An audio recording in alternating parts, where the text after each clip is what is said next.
ACER, ICC, Église sectaire ou génie incompris du mouvement évangélique en France et dans la francophonie? C'est la question qu'on veut se poser aujourd'hui et elle revêt une importance capitale. Pourquoi? Parce que depuis des semaines, des mois, des années, des attaques sont envoyées dans ce sens. Le doute subsiste et des interrogations sont en réalité présentes dans beaucoup d'esprits. Mais ne pas avoir les réponses à cette fameuse question risque de nous faire passer à côté d'un sujet extrêmement important. Alors il y a deux hypothèses. Soit ces églises sont véritablement sectaires, auquel cas cela est extrêmement dangereux parce qu'elles sont à la pointe. Elles sont placées en avant-garde du mouvement religieux dont elles se revendiquent, puisque en termes d'image, en termes de médias, en termes de nombre de fidèles, en termes d'étendue de la communauté et d'influence, on est face à des églises pionnières. D'ailleurs, pour la deuxième mentionnée, elle est aussi le lieu d'atterrissage de beaucoup de prédicateurs de renommée internationale qui la considèrent comme la référence française. Une référence française qui serait finalement une secte. Point d'interrogation. Et si finalement c'était la deuxième hypothèse, c'est-à-dire que cette église était simplement les génies incompris, une forme de premier de la classe qu'on critiquerait à cause de ces excellents résultats qu'on n'arriverait pas à reproduire. Et si finalement c'était simplement des églises qui travailleraient sur un certain volume si important qui fait que on pourrait facilement retrouver quelques cas isolés de pratiques malheureuses qui auraient pu causer du tort, mais qui ne relèvent pas forcément d'un système organisé et défaillant. Bon, il faut se le dire clairement, cette vidéo n'a pas pour vocation de donner la réponse, mais de donner des éléments de réflexion pour que chacun puisse se forger un avis. Alors, celles et ceux qui cherchent des réponses déjà toutes faites, des critiques faciles et superficielles, il faut passer. Je pense qu'il y a la porte juste là et la vidéo s'arrête là pour vous. Mais si ce que tu cherches, c'est des éléments factuels, bibliques, légaux, c'est des analyses profondes, de faits argumentés, alors tu es au bon endroit. Bonjour les Bérous, j'espère que vous allez bien par la grâce de Dieu. Moi je suis super content de vous retrouver pour une vidéo ici spéciale. Après un long temps d'absence, en réalité vous m'avez beaucoup manqué et je craignais de commencer à recevoir quelques lettres de menaces à mon domicile. Donc j'ai préféré reprendre le rythme de ces vidéos une fois par semaine. En réalité j'étais occupé par beaucoup de choses, mais notamment par la volonté de pouvoir travailler intensément sur un projet que je serais très heureux de pouvoir vous présenter dans les prochaines semaines. Alors il y a un petit élément spoil dans cette vidéo qui peut te permettre de spéculer et de réfléchir. Et puis, j'avais trouvé peut-être un peu plus sage de pouvoir préparer beaucoup de contenu à l'avance pour pouvoir, dans une organisation personnelle, être beaucoup plus à l'aise dans la suite des temps. Bref, on est là pour parler d'un sujet capital, sujet qui, je veux le dire, n'est pas une opportunité pour moi de surfer sur une vague, sur une tendance ou sur un buzz. On est ici sur un sujet qui existe en réalité sur la table depuis des mois, et depuis le mois de février à peu près, j'avais préparé une vidéo, notamment sur le rapport de la Miviludes. Vous savez, la Miviludes, c'est la mission interministérielle de vigilance contre les luttes et les dérives sectaires. Et en réalité, j'avais préparé une vidéo sur ce rapport qui citait notamment l'église ICC et l'église ACER. Et il fallait qu'on puisse se poser la question, qu'est-ce qui est compris dans ce rapport? C'est quoi ces accusations de secte? Qu'est-ce qu'on peut en dire? Bon, puisque je ne suis pas de celles et de ceux qui aiment parler rapidement sans avoir étudié en profondeur, j'ai mis beaucoup de temps à lire le rapport, à l'analyser, à le décortiquer et à essayer de trouver un maximum de sources pour pouvoir me faire un avis précis et vous présenter ça. Le temps que je termine tout ça, le sujet il était déjà passé depuis et j'ai dû m'occuper aussi d'autres tâches de la vie quotidienne. Alors, j'avais laissé ce projet bien au chaud et voilà qu'aujourd'hui, il y a une nouvelle opportunité d'en parler. Pourquoi? Parce que ces deux églises qui étaient considérées comme des églises sujets à beaucoup d'interrogations par le ministère de l'Intérieur, elles se sont retrouvées ensemble. Pourquoi? Parce que on a observé que l'une a invité l'autre et que l'autre a invité l'une, d'abord dans des réunions de jeunes et ensuite dans le culte des adultes avec tout le monde. Alors là, ça a agité beaucoup de personnes. Ça a agité beaucoup de personnes, pourquoi? Parce qu'il y avait en réalité une partie de la communauté chrétienne qui avait déjà blacklisté les églises ACER, les considérant comme des églises suffisamment sectaires pour en prendre énormément de recul, mais qui considérait l'église ICC comme étant une église tout de même crédible. Alors lorsque ICC a invité le représentant, le pasteur principal de l'église ACER, la personne de l'apôtre Alain Patrick Tsengue, certaines personnes se sont dit quoi? Ici, vous validez, vous crédibilisez, vous encouragez cette personne et donc l'ensemble des pratiques. Alors, il y a eu beaucoup de personnes qui ont été choquées, déçues, et il y a des réactions qu'on va étudier qui sont venues à partir de là. Et puis, il y a bien évidemment des personnes qui ne trouvaient pas forcément de choses de mal à redire et qui comprenaient les choses d'une autre manière comme étant des églises qui sont simplement en train de faire le travail de Dieu avec une approche peut-être un peu innovante, avec une forme qui est peut-être différente de celle des autres, mais qui ne sont en rien des dérives sectaires et en rien une opposition avec la parole de Dieu. Il faut qu'on discute de tout ça avec une vidéo qui sera en 4 parties. Une première partie dans laquelle je vais placer une introduction. C'est un sujet très sensible et c'est important qu'on puisse mettre les bases au début pour qu'on se comprenne très très bien. Deuxièmement, on va essayer de faire un état des lieux. Quelle est la situation actuelle? Quelles sont les choses qui sont dites et pensées? Alors bien évidemment, il n'y a pas de sondage ou d'enquête sur le corps de Christ, mais on va essayer d'analyser un peu des réactions sur les différents réseaux sociaux. Il y a peu de personnes d'influence notoire qui ont pris position, mais on va essayer de prendre un peu la température là-dessus. Troisièmement, on va pouvoir discuter sur ce fameux rapport, parce que faut qu'on puisse avoir un regard quand même un peu pragmatique. Parce que c'est vrai, on peut prendre des témoignages, ça et là, isolés, et se faire des avis personnels, mais que dit la loi? Il y a un organisme de l'État, via le ministère de l'Intérieur, qui est chargé d'étudier cette question des dérives sectaires, et elles se sont prononcées. Que dit la loi par rapport à ça? Et on étudiera justement ce rapport de la Miviludes des périodes de 2022 à 2024. Et puis dans la dernière partie de la vidéo, il s'agira de donner mon avis sur un peu ces différentes questions-là, sachant que je prendrai ici un angle un peu plus biblique. Donc, que dira la Bible par rapport à tout ça? Mais j'insiste, pour moi, l'idée n'est pas de dire ce qui est bon ou ce qui est mal. L'idée n'est pas forcément de pouvoir être critique. Pour moi, je me positionne non pas comme un avocat pour défendre une partie ou un autre, et pas même comme un juge pour dire ce qui est bien et ce qui est mal.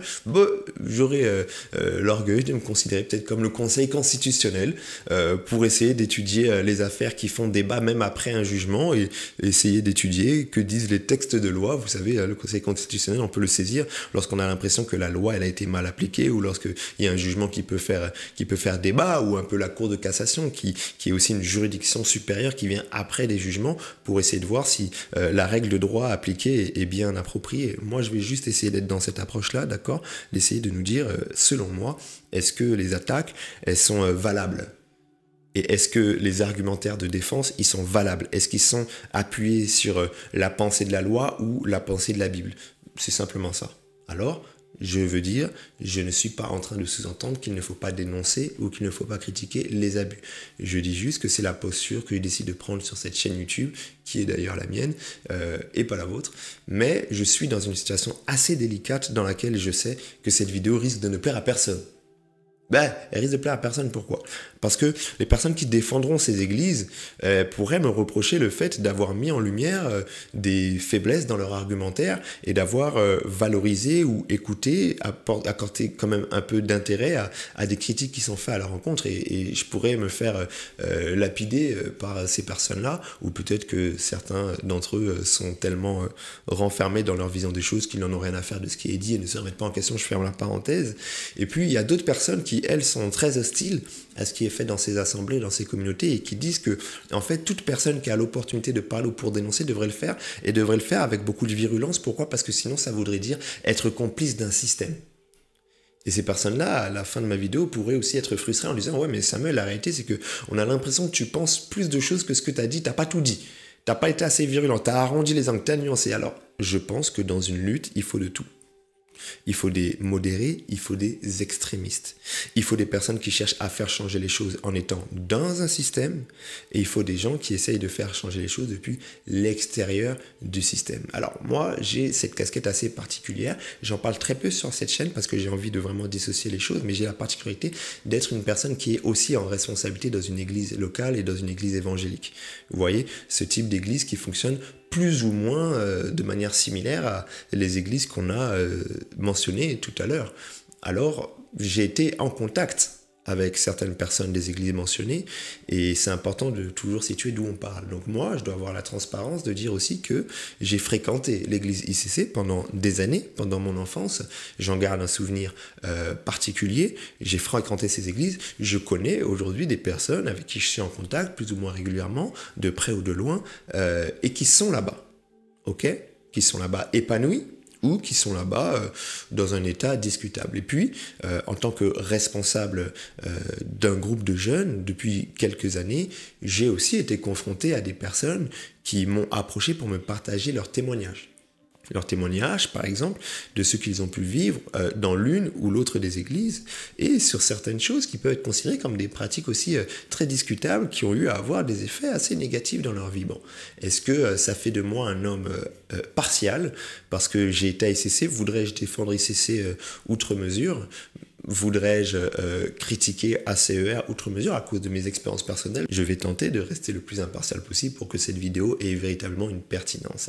Les avis personnels individuels, c'est important, mais on a besoin aussi parfois d'un peu d'objectivité. Et puis, dans cette posture qui est la mienne, j'ai vu aussi beaucoup de personnes qui avaient un certain nombre de choses à dire vis-à-vis de ces communautés, qui étaient en désaccord avec beaucoup de choses. Je parle ici de leaders, de responsables, de personnes influentes, mais qui se taisaient. Pourquoi? Parce que on n'est pas en train de parler de n'importe qui, on est en train de parler de communautés qui sont très influentes, qui ont un pouvoir certain, de par la grandeur de leur communauté et de par aussi le fait qu'ils ont des profils qui sont assez influents dans d'autres secteurs, notamment dans la musique ou autre, et qu'ils seraient comme un système qui, si on l'a contre nous, pourrait freiner une forme d'élévation. Alors il y a beaucoup de personnes qui ne parlent pas aussi, là, ici c'est une forme d'omerta. D'accord, c'est une forme d'omerta et ça peut s'apparenter à ce qu'on a dit tout à l'heure, une forme de complicité. Il y a aussi d'autres, c'est une posture qui a été la mienne. Ok, c'est une posture qui a été la mienne pendant longtemps. Je parle au passé parce que ma posture est en train de changer. Des personnes qui disent, oui, mais la réalité, c'est qu'on est un corps. On est une famille. On est les chrétiens. Et il faudrait aussi se dire qu'on peut être les chrétiens, je peux être en désaccord avec quelqu'un, mais qui reste mon frère. Alors, dans ma manière d'approcher le problème, je vais tenter de maintenir une forme de diplomatie, de sagesse. Je ne vais pas découvrir la nudité de mes pères.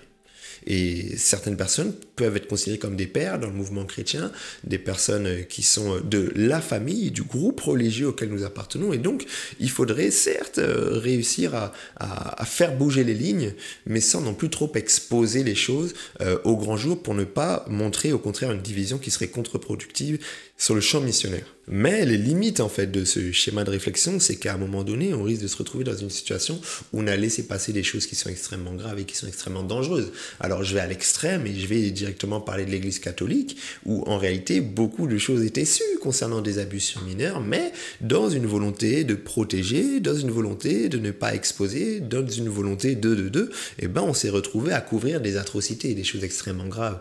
Donc il y a vraiment des limites par rapport à ça. Il y a aussi une troisième manière de voir les choses, et celle-là pour moi c'est important de dire que je suis en totale opposition avec celle-là. Je l'ai entendu plusieurs fois, notamment par des personnes qui étaient issues des églises dont on a mentionné. Je ne sais pas si c'est une pensée commune ou si c'est le cas de personnes qui ont parlé de leur propre chef d'une manière individuelle. Mais j'ai entendu des personnes plus ou moins importantes de ces deux communautés qui avaient un discours qui présentait le fait que, concernant les critiques, il fallait se garder d'émettre des critiques vis-à-vis d'une église ou vis-à-vis d'un leader qui porte un résultat plus important.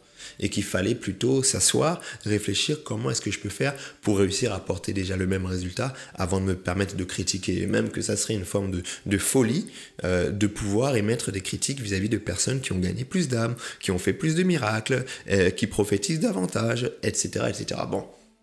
Alors là, moi, je préfère donner mon avis clairement avec toute objectivité. Je pense que ce raisonnement il est extrêmement non biblique. Alors à chaque fois que je vais parler, pour ne pas alourdir la discussion, je ne vais pas citer tous les passages à chaque fois, mais on va les afficher à côté dans la vidéo. Donc, c'est tout à fait un discours que j'estime erroné. Pourquoi? Parce que la Bible, au contraire, nous invite à faire preuve de discernement. À faire preuve de discernement en tout et pour tout. Et on est justement dans cette chaîne entre chrétiens de Bérée, c'est-à-dire des personnes qui, comme ces disciples qui avaient, la Bible dit, des sentiments plus nobles. Et ben quand, pas n'importe qui s'il vous plaît, l'apôtre Paul, le big boss, venait prêcher l'évangile, et ben ceux-là ils écoutaient, mais quand ils rentraient à la maison, ils examinaient dans les textes, est-ce que ce qu'on leur avait dit c'était vrai? Aujourd'hui on n'enseigne plus aux gens d'examiner si c'est vrai, on dit aux gens si c'est ton père spirituel qui le dit, alors c'est vrai. Ça, c'est très problématique et pour moi, on n'est vraiment pas dans la pensée de l'évangile parce que la Bible nous demande à plusieurs reprises de ne pas ajouter foi à tout esprit. La Bible nous demande d'examiner les prophéties. La Bible nous demande également de pouvoir être extrêmement prudent concernant les différents enseignements que nous écoutons et de vérifier à chaque fois s'ils sont dans la saine doctrine, que rien ne puisse s'éloigner du fondement des apôtres et des prophètes. Alors ça, c'est quelque chose qui est particulier. Et puis, il y a peut-être un quatrième schéma de raisonnement qui encourage une forme de silence ou de critique assez timide. C'est la pensée selon laquelle, il peut y avoir des mauvaises choses, mais il y a aussi beaucoup de bonnes choses. Il y a aussi beaucoup de bonnes choses. Alors, comment je me positionne ? Est-ce qu'un endroit dans lequel je vois qu'il y a plein de bonnes choses et un peu de mauvaises choses, c'est un endroit qui est conduit par le diable, un endroit qui est faux, un endroit qui n'est pas l'œuvre de Dieu ? Est-ce que l'œuvre de Dieu pourrait comprendre un pourcentage de 10, 15, 20% d'erreurs et de 80% de bonnes choses ? Ça, c'est un débat. Il y a beaucoup de personnes qui disent que un peu de levain fait lever toute la pâte. C'est un verset dans la Bible qui nous demande de nous préserver même d'un tout petit peu de faux enseignements, parce que même un tout petit peu de faux enseignements peuvent produire des résultats dramatiquement néfastes. Et là, on est aussi face à un sujet. Là, on est aussi face à un débat. Pourquoi ? Parce que cela voudrait-il dire que les églises doivent être parfaites ? Que les enseignants doivent être parfaits, que les églises doivent prêcher parfaitement et que le moindre erreur en ferait des sectes, des abominations, des œuvres du diable, des faux prophètes, des faux pasteurs, des faux docteurs. Alors où se positionne la limite de ce qu'on peut accepter et de ce qu'on ne peut pas accepter ? Quel est le pourcentage, la marge d'erreur qu'on peut tolérer en ce qui concerne une assemblée locale ? Alors, je ne réponds pas à cette question, mais je vais au moins mettre un point de vigilance très important. Le nombre de personnes ne définit pas la véracité du message. Et c'est très important, parce que ce dont on a parlé tout à l'heure, les personnes qui définiraient le résultat au nombre de personnes qui viennent, par exemple, ou au miracle qui serait présent comme étant un gage de la vérité ou de l'authenticité d'un ministère, c'est faux à deux égards. C'est faux déjà d'un point de vue biblique. Pourquoi ? Parce que la Bible dira notamment que dans les derniers temps, il y aura beaucoup de gens qui se donneront une foule de docteurs pour leur donner des messages qui vont chatouiller leurs oreilles. Alors on est dans la fin des temps et on est dans une période dans laquelle les gens ont aussi un dégoût de la vérité. Il peut y avoir beaucoup de personnes quelque part parce que ce sont des messages qui vont dans leur sens et qui leur font plaisir. Ok, il faut être clair avec ça. Il peut y avoir beaucoup de gens quelque part, ce n'est pas de Dieu. Il y a beaucoup de gens simplement parce que ce sont des messages plaisants. Et puis d'ailleurs, en ce qui concerne les miracles, il y a notamment Jésus qui dira qu'au dernier jour, il y a des gens qui diront on a prophétisé, on a chassé des démons, on a guéri des malades en ton nom, c'est-à-dire au nom de Jésus. Des gens qui citent le nom de Jésus, il y a vraiment une guérison, il y a vraiment une prophétie, il y a vraiment des délivrances. Jésus va dire je vous connais pas les mecs. Alors ça doit nous interpeller. Il est possible qu'il y ait des ministères dans lesquels on puisse voir et des miracles et des foules, mais qui sont pas forcément des éléments gages de l'authenticité ou de la présence effective d'une volonté de Dieu. Et ce que j'aime bien dire, c'est que ici, si on est notamment entre chrétiens et pas forcément qu'évangéliques d'ailleurs, c'est pour ça que j'ai voulu placer quand même un peu le décor, on considérera peut-être par exemple que les musulmans seraient dans l'erreur. Mais les musulmans, ils sont plus nombreux que les chrétiens évangéliques ou protestants. Cela veut-il dire qu'ils ont raison ? Bon, j'ai fait mes recherches et je suis tombé sur le plus grand rassemblement religieux au monde, c'est les hindous. D'accord ? S'il vous plaît, les hindous se réunissent tous les 12 ans pour un pèlerinage planétaire qui réunit plusieurs dizaines de millions de personnes. Je dis plusieurs dizaines de millions, je dis n'importe quoi. Je suis en train de parler de 400 millions de personnes. Donc, quelques centaines de millions de personnes. On est en train de parler de chiffres totalement déraisonnables. Est-ce que parce qu'ils sont nombreux, ça veut dire qu'ils ont raison ? Auquel cas, on n'a qu'à tous quitter la foi. On abandonne Jésus-Christ. Merci Jésus. Au revoir, allez, ciao. Garde le Saint-Esprit. Nous, on va se faire un point rouge sur le front. Ou bien. Donc, ce raisonnement de dire que parce qu'il y a des gens, c'est vrai, c'est pas du tout un raisonnement qui est acceptable. Ce qui est vrai, c'est ce qui est dit dans la parole de Dieu. Que cela soit suivi ou pas. Maintenant, bien évidemment, je crois, étant attaché à ce que j'appelle la culture du résultat, qu'on peut aussi observer les dynamiques pour essayer de comprendre ce qui se passe. C'est vrai, la Bible dit que Jésus, revêtu du Saint-Esprit, sa renommée s'est accrue dans tout le pays d'alentour, et je crois que derrière un ministère de Dieu, il peut y avoir aussi du monde. J'ai aucun problème avec le principe de méga-church. Parce qu'il y a des personnes, on le verra tout à l'heure, dans les critiques qu'ils font, ils critiquent le principe de méga-church. Ils critiquent le principe d'un très grand bâtiment. Moi, j'ai aucun problème avec ça. Parce que j'ai des exemples bibliques de méga church. L'église primitive était une méga church. Ils avaient des cellules de maison, mais ils se réunissaient aussi en très grand nombre lorsque c'était le cas. Ok ? Bien, je pense que le décor est planté et qu'on s'est dit plutôt quelques mots introductifs pour essayer de comprendre un peu la posture dans laquelle on est. Et j'insiste, j'encourage à ce que cette vidéo soit une vidéo qui nous pousse à la réflexion et que cela puisse nous aider à réfléchir déjà individuellement pour se faire ensuite un avis. Un avis qui ne sera pas dicté ni par moi ni par n'importe quel autre leader religieux, mais qui sera dicté par la conviction que tu auras du Saint-Esprit après avoir prié, réfléchi, étudié les choses avec profondeur. On peut aussi se saisir de l'espace de commentaires pour donner son avis, pour débattre avec respect et avec bienveillance, mais on peut bien sûr discuter sur ce que moi j'ai dit, avec lequel vous êtes d'accord, pas d'accord, ou les commentaires que les uns et les autres diront. Il n'y a aucun problème là-dessus. C'est parti. Alors là, on va commencer l'état des lieux. L'état des lieux, c'est vraiment juste ce qui se passe ces derniers jours. Hein. Donc, cette affaire d'invitation du pasteur principal des églises ACER chez le pasteur principal des églises ICC. Déjà dire qu'en réalité, c'est quelque chose qui a fait assez du bruit, assez du buzz. Moi, j'ai reçu des messages en mode « Samuel, tu as vu, qu'est-ce que tu en penses ?» etc. Bon. Et puis, il y a eu une publication qui a été faite sur le compte Instagram des églises ICC. Et puis, force est de constater... ici, je suis pas en train de parler de choses que je dis au hasard, je parle de choses qui ont été vérifiées. Bon, la publication n'est plus là, l'invitation n'est plus là, mais les commentaires négatifs étaient supprimés. Ok, c'est-à-dire que il y avait beaucoup de commentaires négatifs qui étaient envoyés à chaque fois sur la publication, les gens qui posaient des points d'interrogation, qui disaient ah ouais d'accord, je ne viendrai pas, etc., etc. C'était supprimé. Est-ce que c'est un problème? Je ne dirais pas que c'est un problème dans un travail de veille médiatique et de community management qu'on puisse supprimer une partie des commentaires négatifs. Bon, soit. En tout cas, ils existaient. Bon, après quand je dis ça, la réalité c'est qu'il y a aussi une pratique de community management éthique qui consiste à dire ce que les gens ont dit, c'est ce que les gens ont dit. Ils sont libres de le dire, liberté d'expression, et on va pas non plus censurer des avis pour ne pas présenter une vision déformée de la réalité. Donc c'est aussi une manière aussi de faire du community management honnête. Je nuance un peu mes propres propos, d'accord? Et puis j'ai apprécié voir un compte qu'on appelle Éveil spirituel. Je sais pas si vous le connaissez. C'est un compte qui se définit comme étant un compte de déconstruction religieuse, et puis une sœur qui ne se considère pas comme chrétienne ni animiste. Elle donne un peu son témoignage. Elle explique qu'elle était dans ce type de mouvement, et puis qu'elle l'a quitté. Elle explique pourquoi. Alors, je tiens à dire que je vais montrer beaucoup de personnes parce que je veux sourcer mes interventions. Les personnes que je montre, cela ne veut pas dire que je suis en adéquation avec le discours général. D'accord? On est dans un travail journalistique. Sur ce compte, pour moi, il y a des choses qui sont très intéressantes à titre personnel que j'estime être vraies. Ok? Et des choses que j'estime ne pas être tout à fait exactes. Et j'ai été interpellé par quelque chose que la personne a dite, qui s'est avéré être vrai, et puis plusieurs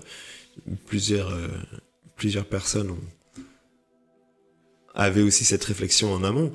C'est que vous voyez, il y a quelqu'un qui commente, j'étais très déçu de le voir invité à ICC, très déçu, je sais pas ce que le pasteur Ivan a vu en ce gars, je suis choqué. Et en fait, elle dit, ce dimanche, Alain va sûrement prêcher sur l'amour de Dieu ou un autre thème bien christocentrique, et vous allez retourner vos vestes. Et en fait, cette réflexion-là, encore une fois, elle était anticipatrice d'une réalité. C'est-à-dire que moi aussi, j'avais reçu ces messages de personnes qui me disaient « Tu vas voir, il va prêcher sur un truc sur l'amour de Dieu, il va prêcher Jean 3,16, il va pas prêcher sur les choses sur lesquelles on l'attaque, il va au contraire être dans un message qui est très consensuel. » Et force est de constater qu'il a effectivement parlé d'évangélisation et du fait que nous devons tous évangéliser un message qu'on a l'impression être le cœur de la pensée de la Bible et du message de Jésus. Donc ça, c'est quand même assez remarquable. Après, ça ne veut rien dire de plus que c'était prévisible. Est-ce que c'était malhonnête? Nous ne sommes personne pour pouvoir le dire. Ou en tout cas, que ceux qui veulent le penser le pensent. Moi, personnellement, j'irai pas ici. Alors justement, si on va regarder la prédication en question, et ce qui est intéressant pour nous, comme je le disais, c'est de voir un peu comment a été présenté l'intervenant. Il y a eu des termes effectivement d'encouragement, des termes de fraternité et une forme de... je cherche le mot. plus que de la tolérance, mais une forme d'approbation. Une forme d'approbation. J'avais un niveau de rigueur que je n'ai pas perdu en vérité. J'avais un niveau de rigueur qui m'a empêché de discerner les gens parce que je regardais souvent à la forme et non au fond. Et quand tu regardes la forme dans la vie des gens et non le fond, je promets que tu peux rater beaucoup de choses. Et moi, en ce qui concerne celui qu'on va recevoir, sur la forme, il n'y a rien qui me dérange. Même sur la forme, il n'y a rien qui me dérange. Il y a juste les gens ont parfois des interprétations, des attentes. Et Alain Patrick, mon frère, on était déjà ensemble. J'ai tellement écouté de choses. Je n'ai pas de commentaires à faire sur la forme. Parce que nous, on a été beaucoup critiqués. Nous aussi sur la forme. Sur le fait de la construction de la cité royale, la générosité des gens. Sinon, sur la forme, je ne vais pas faire de commentaires, je ne connais pas. Moi, je vais te dire une chose, j'ai appris à regarder le fond. Mais le problème, c'est que malgré les calomnies, il y a un fruit. Et le fruit parle plus que le bruit. Le fruit, ce sont des âmes gagnées, ce sont des gens convertis à Jésus. Ce sont des gens qui avaient une mauvaise vie, qui ont une bonne vie. Alors, je demande à toi qui es connecté à un Pax chrétien, juste de faire confiance au discernement et à la sagesse qu'il a donné pas à moi, à toute la famille ICC. Bon, on va s'arrêter là. Tu vois, il y a 2-3 choses qui peuvent faire débat, mais juste avant ça, expliquer en fait ce qui se passe, c'est-à-dire qu'il l'invite, et puis il dit, précisément, il dit, il y a des personnes qui ont un bon fond, mais une mauvaise forme. Et puis après, il dit, en réalité, concernant Alain Patrick Sengue, moi, je n'ai même pas de problème avec la forme. Parce que nous aussi, on a été critiqués sur la forme. Sous-entendu, nous, on était bien. Pourtant, on a été critiqués. Eux, ils sont critiqués, mais ils peuvent être bien. Et sur la forme, il n'y a rien à dire. Et puis, si vous regardez avec attention, 10 secondes après, 20 secondes après, il va légèrement changer la phrase en disant je ne me prononce pas sur la forme, ça, je ne sais pas. Et il lève un peu les mains comme ça, il dit je ne sais pas. Je ne sais rien. Donc, difficile de comprendre en profondeur quelle est sa pensée, mais il l'a invité, il le considère comme un frère et comme une personne qui a un très bon fond.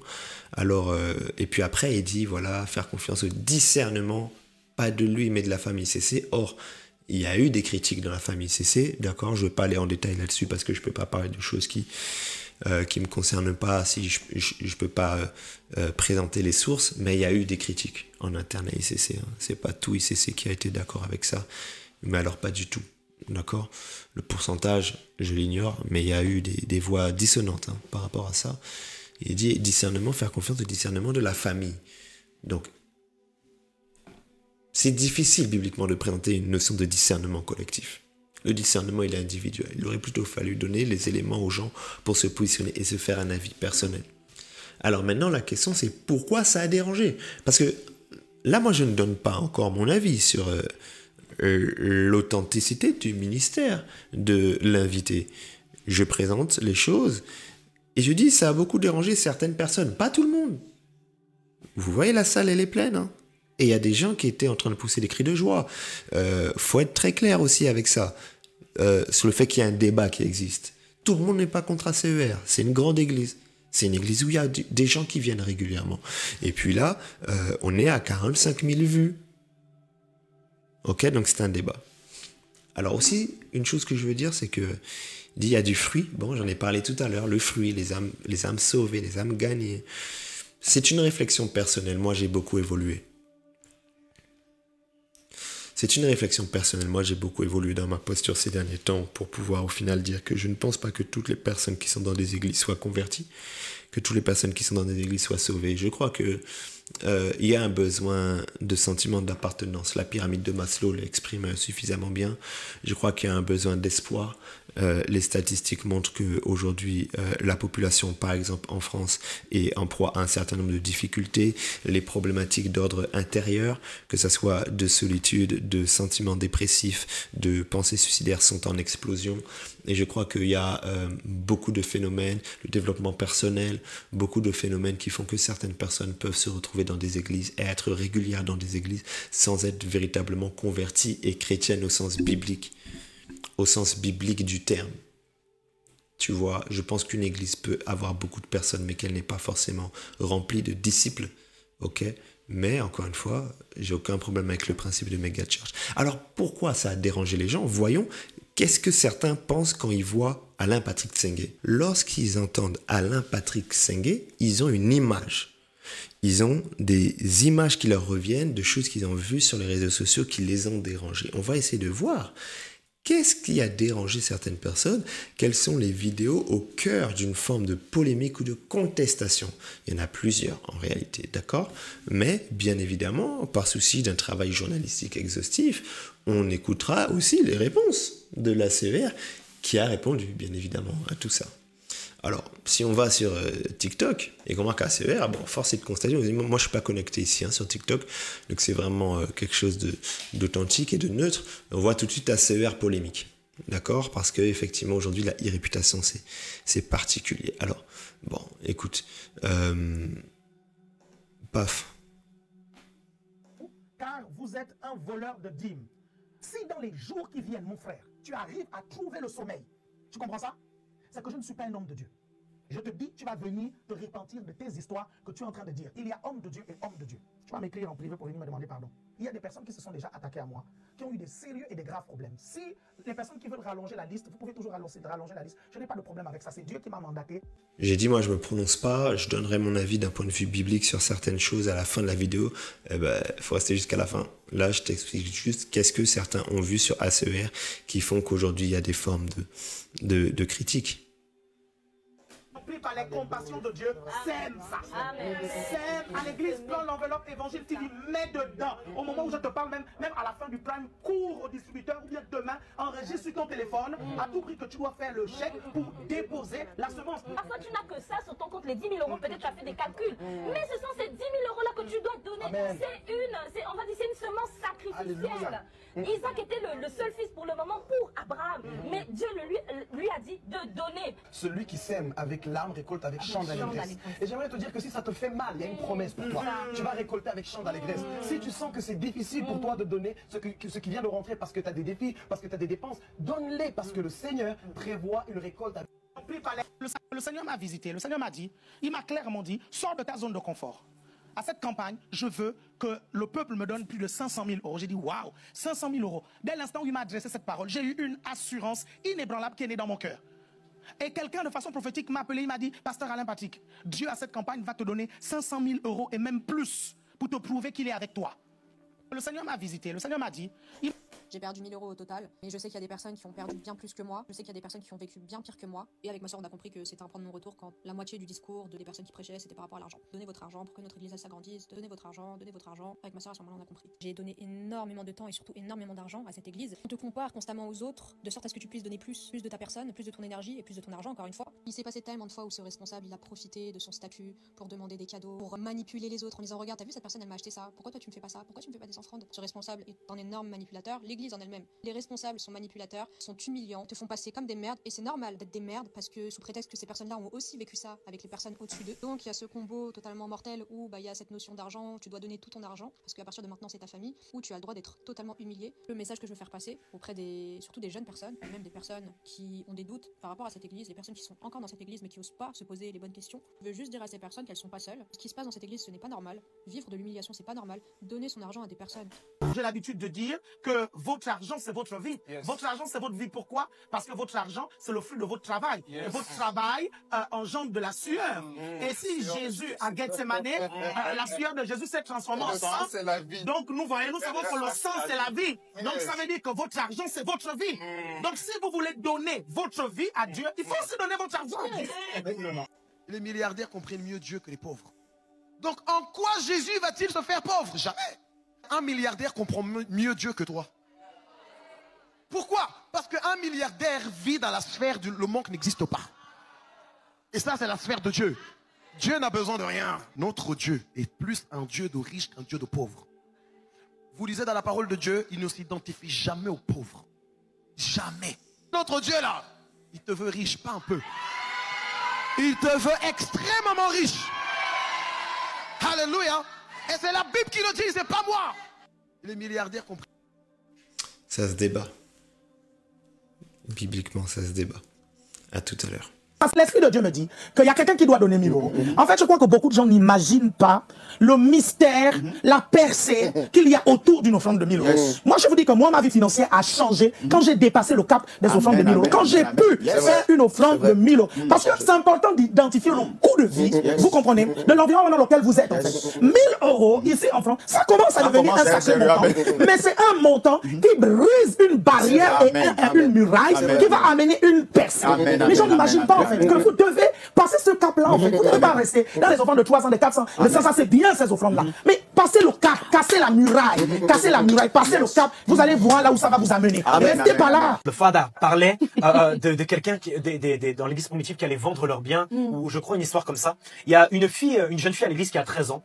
Elle priait. Le Saint-Esprit lui dit, sème 800 euros. Elle dit, mais comment j'ai 800 euros, j'ai 13 ans. Le Seigneur lui dit, tu vends ton iPad, tu vends ta trottinette, quelque chose comme ça, et tu sèmes. Elle dit, ok Seigneur. Elle a 13 ans, elle va semer 800 euros. Il me dit, priez pour que mon ennemi meure. C'est ça qu'ils vont me juger, ils vont machin. Si tu commences à trop m'embêter, je vais juste me chauffer un peu en langue, 3 heures en langue. Je vais me chauffer un peu là.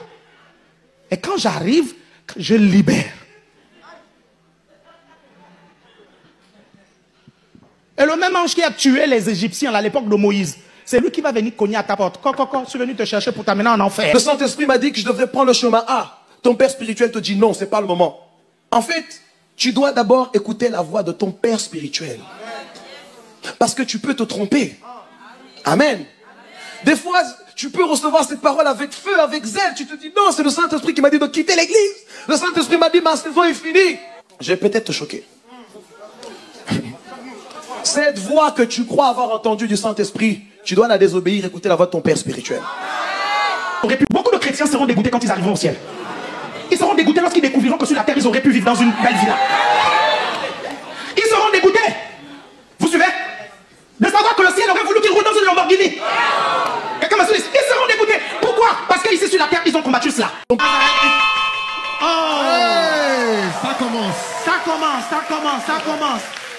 Soyez guéris au nom de Jésus-Christ. Parfois sans qu'on ne lui dise. Oh, glory be to God. My God. Ça annonce déjà que ça va être très fort. Dites ça va être fort. Que le Seigneur te comble. Qu'il fasse décoller tes affaires au nom de Jésus. Il faut donner, mais pas à vous, car vous êtes un voleur de dîmes. Si dans les jours qui viennent, mon frère, tu arrives à trouver le sommeil, tu comprends ça? C'est que je ne suis pas un homme de Dieu. Je te dis, tu vas venir te repentir de si je te bénis pas. Je te dis, il y a des fortes chances, surtout si tu m'énerves, il y a des fortes chances que je te maudisse. Si Jésus était là aujourd'hui, il porterait du Gucci. Ah, je t'assure. Tu verrais, tu blagues avec le gars. Il serait en Louis Vuitton du matin au soir. C'est lui qui a dit, apportez-moi un annonce sur lequel jamais personne n'est monté. Ça veut dire quoi? Une voiture neuve? Donc, quand tu fais le tour de TikTok, tu remarqueras qu'il y a beaucoup de choses qui ont été dites. Je ne me prononce toujours pas.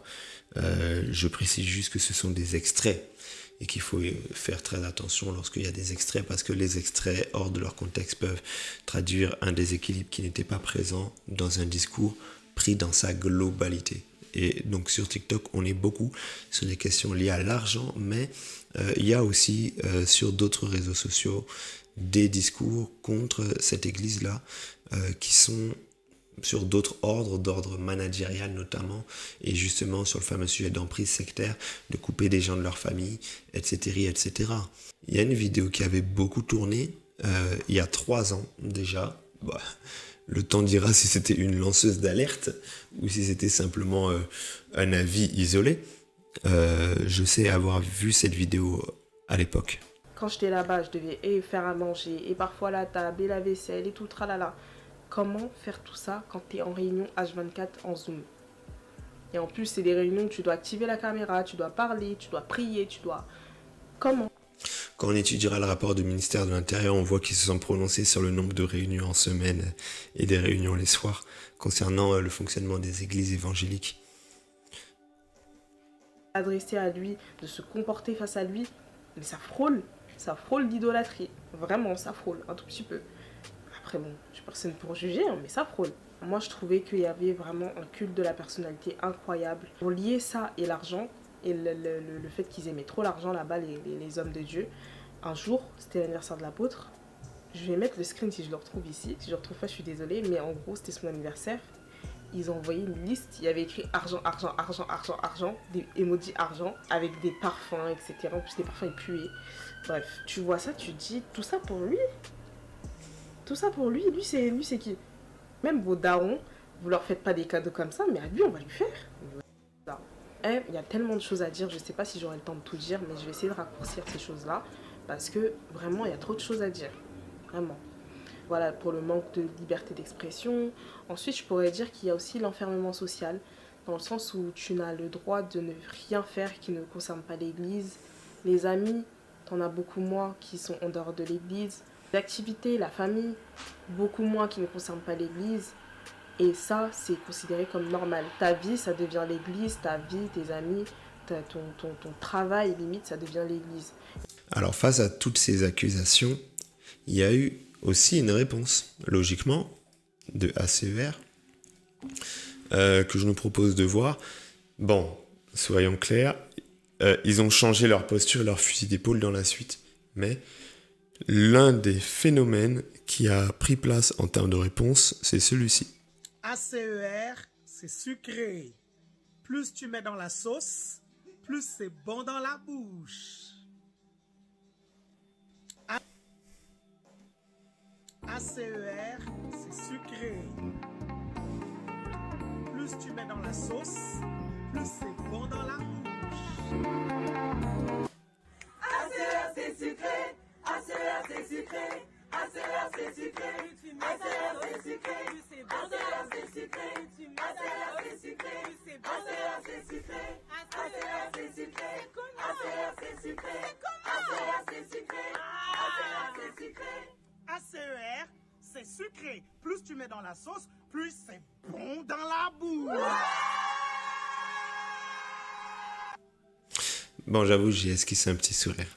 En fait, ça, c'est quelque chose qu'il faut expliquer d'un point de vue social. Vous savez, quand tu as été soit parent, soit tu as travaillé en tant qu'éducateur ou responsable dans une église, tu sais que des fois, tu peux être face à des problématiques sociales, des critiques qui viennent déstabiliser la paix en fait, du troupeau ou du groupe de personnes qui sont sous ta charge. Et tu vas essayer de trouver d'une manière ou d'une autre un moyen de pouvoir apaiser les choses et de pouvoir permettre à ce que on puisse ressortir grandi, apaisé, et en mettant à distance les critiques avec une certaine forme de dérision, etc. Ne pas que ça fasse trop mal, en fait. Et moi, je comprends la logique, à un moment donné, de vouloir créer une trend, une dynamique de groupe, une réponse un peu second degré pour pouvoir balayer des critiques que tu trouves illégitimes. En fait, c'est ce qui s'est passé. Maintenant, là où ça a dérangé beaucoup de personnes, c'est sur le fait qu'en réalité, on est en train de parler de sujets graves, d'accord ? On est en train de parler d'accusations de dérive sectaire, d'emprise mentale, de harcèlement sexuel également. Et avoir une réponse comme celle-là, c'est aussi mépriser les enjeux liés au sujet. C'est-à-dire que lorsqu'on est accusé de choses graves qu'on n'a pas commises, puisque le sujet est quand même important et que d'autres l'ont commis ou l'ont subi de la part d'autres personnes, eh ben, certains diraient que la décence demanderait de pouvoir certes se dédouaner et se défendre, mais le faire avec sobriété au vu de l'importance du sujet, chose qu'on n'a pas vue ici. Mais face à l'ampleur et à la grandeur des réactions qui ont continué, on a eu quand même une réponse un peu plus formelle lors d'une émission qui a été organisée par cette église-là. Alors tu peux trouver les extraits de l'émission qui n'a pas été maintenue en totalité, mais avec quelques éléments clés. On va regarder quelques éléments clés de la réponse. Puisqu'on est ici dans la partie de l'état des lieux, c'est pour ça que je reste focalisé peut-être un peu plus sur le profil de l'apôtre Alain Patrick Sengue et de l'église ACER, puisque la dernière polémique actuelle a été faite du fait que ICC les a invités eux. D'accord, mais c'est vrai que l'église ICC, elle aussi, cristallise un certain nombre de critiques depuis quelques mois, années. Peut-être qu'on viendra dessus un peu sur la fin de la vidéo, mais pour l'instant, on discute, on observe ce qui se passe sur cette église ACER. Il y a plein de choses qui sont intéressantes ici. Voilà, une forme d'excuse qui a été adressée dans cette première vidéo.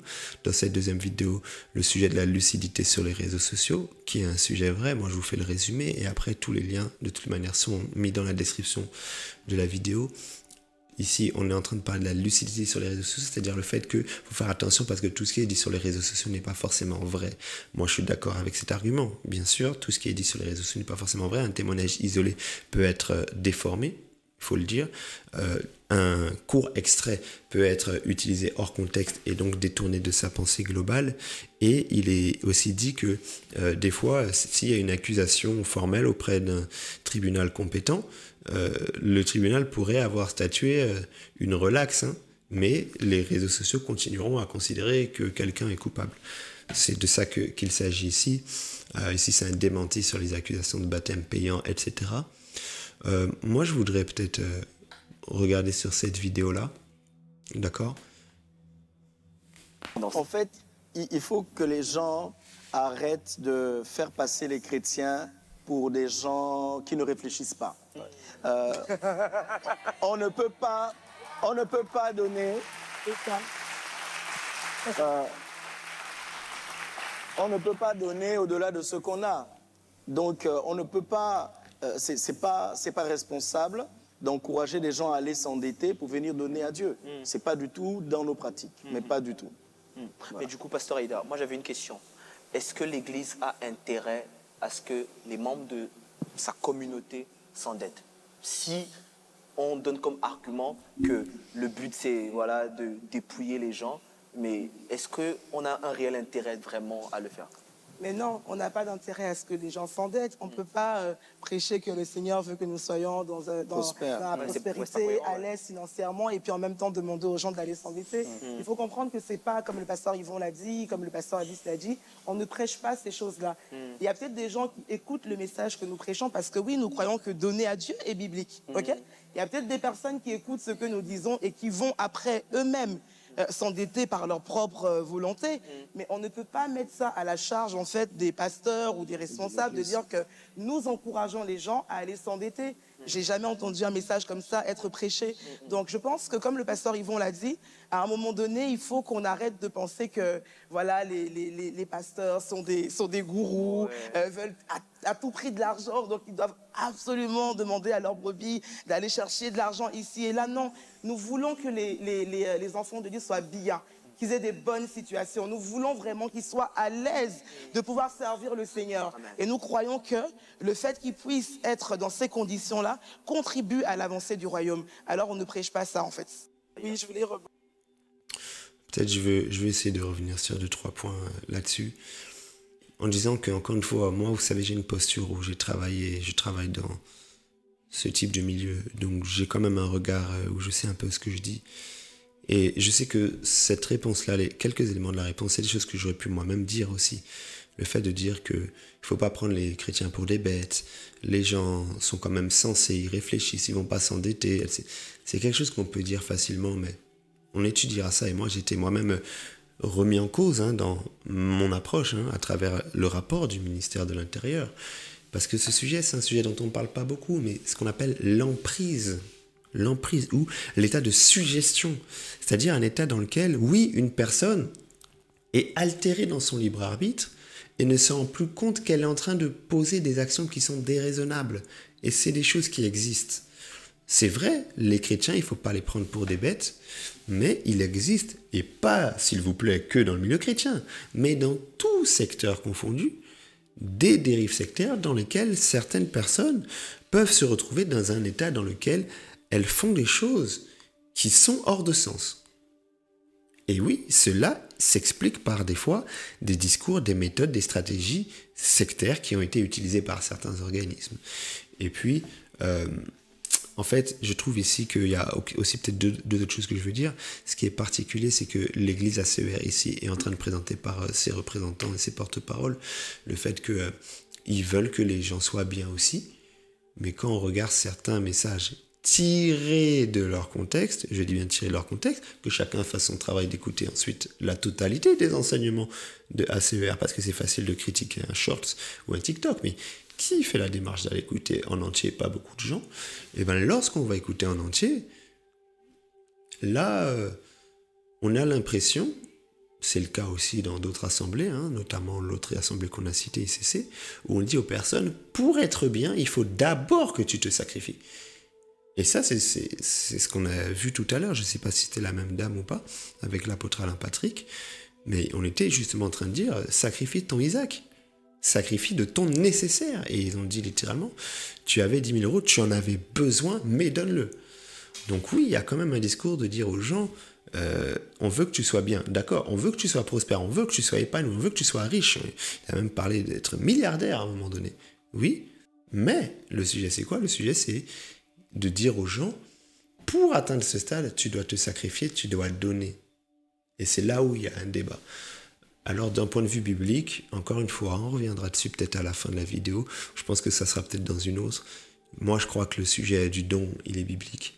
De l'offrande, il est biblique, et je crois même que le sujet du sacrifice, il est biblique, d'accord? Ça, c'est un truc aussi qu'il faut dire. Alors, on a parfois des personnes qui abordent ces débats sans la maturité biblique, et donc qui l'abordent avec une compréhension intellectuelle et rationnelle des choses. Or, on est dans une démarche de foi et de spiritualité, et dans les principes de foi et de spiritualité, oui, il y a des notions de sacrifice qui existent et qui sont bibliques, et Jésus en parle aussi. D'accord? Donc on ne peut pas non plus se limiter à croire que l'évangile, c'est un évangile bienséant où chacun donne un petit rien histoire d'eux et puis avec ça on sert. Non. Il y a aussi une dimension de don important qui existe dans la Bible. À quel moment se trouve la frontière à ne pas dépasser? Point d'interrogation. Donc on ne va pas forcément s'envoyer un peu toutes les vidéos, mais moi je vous encourage à le faire encore une fois pour avoir un avis un peu approfondi. Alors là, justement, tu vois, par rapport à ça, au niveau de cette émission de la CER, ils avaient raison de la faire, parce que c'est important d'expliquer, très important d'expliquer un peu ce en quoi on croit, etc., et d'être clair, d'être transparent. Je pense nécessaire aussi de répondre, dans une certaine mesure, bien sûr, hein, à ce qui peut être dit sur soi. Maintenant, moi, il y a quelque chose que je regrette, et là, je vais lancer un appel officiel, c'est que c'est pas quelque chose qui est objectif, parce qu'il n'y a pas de contradiction sur le plateau. On est dans une réponse officielle. C'est le format d'une émission, mais en fait, c'est une conférence de presse. D'accord? Et ce sont des porte-paroles. Et encore une fois, c'est nécessaire dans une institution d'avoir des porte-paroles, mais je pense que, je remploie un mot, c'est pas c'est pas d'une manière hasardeuse que je l'utilise. Dans une approche journalistique, il faut aussi le principe de contradictoire dans le débat. Alors, moi, j'ai une grande frustration aujourd'hui, c'est de voir qu'il y a beaucoup de débats qui sont aujourd'hui dans le corps de Christ et qu'on se limite soit à des débats puérils sur les réseaux sociaux avec sincèrement, et je préfère le dire clairement, des gens qui n'ont pas d'arguments fondés, des gens qui donnent des avis sur la base de leur réflexion personnelle et pas sur la base de la parole de Dieu. C'est pour ça que moi, il y a beaucoup d'arguments, beaucoup d'attaques, beaucoup de critiques qui sont dites même sur ces deux églises-là qui ne sont pas recevables parce que ce sont juste des logiques humaines. Mais bibliquement, il y a beaucoup de choses qui s'est fait et que ACER fait sur lesquelles ils sont critiqués qui sont bibliques. Mais c'est juste que les gens ne connaissent pas bien la Bible. Par contre, la réalité, c'est qu'il y a aussi des choses qui sont discutables. Et on ne peut pas en discuter parce qu'on n'a pas d'espace pour ça. Et la plupart des églises dont on parle, certains vont dire les églises du système, en tout cas le principe des méga-church et tout, ou en tout cas des églises attaquées, c'est qu'en fait, elles ne répondent pas aux critiques. Parce qu'aujourd'hui, il n'y a plus vraiment, en tout cas rarement, cette notion de rendre des comptes au corps de Christ. Chaque église fonctionne, excusez-moi le terme, un peu comme une forme d'entreprise. Et on dit, ah ben si eux sont pas contents, c'est pas grave. On a encore un marché à gagner. On a encore une possibilité de se développer, ça et là. Et on peut encore toucher une clientèle parce que le taux de pénétration du marché, encore, il est pas proche de 1. Il y a encore beaucoup de choses qu'on peut faire. Alors à ce moment-là, ça crée un problème parce que ça fait qu'on n'a pas les réponses aux questions qu'on se posait quand on n'était pas dans cette assemblée-là. Moi, je suis en train de réfléchir sur un projet depuis des mois de ce que je pourrais appeler la création du journalisme chrétien, avec des émissions, une chaîne de télé et des émissions chrétiennes dans lesquelles on pourrait aussi avoir du débat avec des contradictions. J'en ai un peu marre, moi, des podcasts sur des thèmes dans lesquels les deux personnes sont d'accord. L'interviewé et l'intervieweur sont d'accord. On a un débat sur les concerts payants. Jamais quelqu'un qui croit aux concerts payants est assis à la même table d'une personne qui n'y croit pas. Ceux qui y croient, ils s'assoient entre eux pour en parler et dire oui, on a raison de le faire. Et ceux qui n'y croient pas s'assoient entre eux pour te dire c'est pas bien ce qu'ils font là-bas. Ben, il faut mettre les gens sur la même table. Et moi, j'ai à cœur de faire des projets comme ça où on pourra mettre des gens sur la même table et où on espère devenir une force médiatique pour inviter aussi les responsables d'église, les leaders, les représentants des assemblées à venir se prononcer sur la doctrine, à venir débattre, à venir expliquer. Et ça, non pas pour créer des divisions, mais au contraire, pour pouvoir donner les mêmes clés à tout le monde. Et cela pourra peut-être même produire une forme d'unité parce qu'on comprendra à travers des débats qualité. Quand le débat n'est pas là, ça fait qu'on reste toujours avec une forme on reste sur notre faim, tu vois. Alors si toi tu es intéressé par cette approche et cette réflexion de ce que moi j'appelle ici une forme de journalisme chrétien, un projet médiatique qui pourrait permettre de pouvoir briser les lignes entre les différents courants de pensée et mettre les personnes sur la même table, forme de BFM chrétien, bien qu'il y ait des choses à redire sur cette chaîne aussi, et moi ce que je te propose c'est de m'écrire sur l'adresse mail qui est en train de s'afficher. Ça pourrait être juste le simple fait de discuter là-dessus. Peut-être tu es journaliste, peut-être que tu es monteur, peut-être que tu es quelqu'un qui a pas de compétences mais qui veut financer des projets de la sorte. Écris-moi, ça peut être juste des discussions qu'on aura, on pourra s'appeler, on pourra réfléchir, partager, discuter, brainstormer sur des projets, et qui sait, ça pourra aboutir sur des collaborations ou non, mais au moins pour le plaisir de la discussion. Tu as une adresse mail qui s'affiche, tu peux m'écrire. Alors pour finir cet état des lieux, on va se balader peut-être un peu sur... sur X.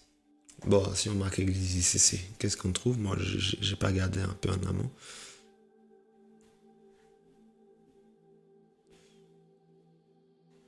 Bonjour, je ne fais définitivement plus partie de l'Église ICC. Je suis dégoûté, écœuré, horrifié. Aujourd'hui, j'ai appris que tout est une histoire de business et que toutes ces églises se ressemblent. Que Dieu guérisse nos cœurs. Et que Dieu guérisse nos cœurs et surtout le cœur de cette personne, malheureusement, qui aujourd'hui fait un amalgame en disant que toutes ces églises se ressemblent. Elle parle de quelles églises? Toutes les églises du monde? Je ne pense pas.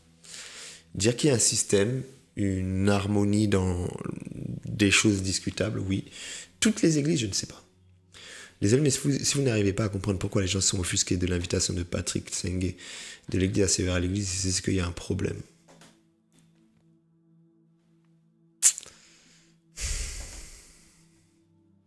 ICC devient complice des escroqueries financières et des abus psychologiques sur les chrétiens de l'assemblée de cet escroc en lui offrant une tribune déçue. C'est vraiment des maisons sœurs. Quand j'y étais, les membres d'ICC y venaient fréquemment et c'était la seule église où on était autorisé à y aller. Entre récidivistes sectaires, ils se protègent. Recevoir un homme comme Alain Patrick Tsengue équivaut à valider les dérives sectaires de ces assemblées et cracher sciemment sur toutes les victimes. Tu vois, les gens de l'église se plaignent, mais t'inquiète même pas qu'ils ont quand même prié là-bas dimanche d'après. Ça c'est une question qu'il faut se poser. Beaucoup de personnes, effectivement, qui se plaignent après que chacun prenne la décision qu'il veut.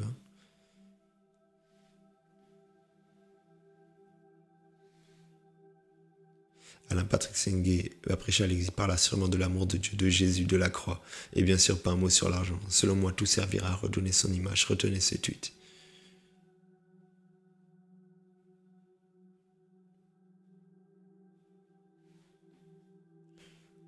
Je lis certains et je comprends pas. Vous refusez tout un culte, toute une église à cause d'un homme. C'est comme être trompé et détester toute la famille du coupable. ICC vous a fait quoi? Le pasteur Yvan a fait quoi? Les membres là-bas vous ont fait quoi? Rien. Alors là, on est sur un débat. Il y a le débat de dire, lorsque tu invites quelqu'un qui a fait du mal, tu semblerais être complice. Ça, ce débat, on ne le prend pas parce que ça semble être une forme d'évidence. Maintenant, la question, elle est plutôt sur est-ce que cette personne a vraiment fait du mal ou pas? Mais sur le principe de dire que tu invites quelqu'un qui est coupable, tu lui donnes une tribune, effectivement, lorsque tu as en plus une médiatisation aussi importante. Moi, le débat que j'aimerais avoir, c'est sur les autres personnes qui sont invitées.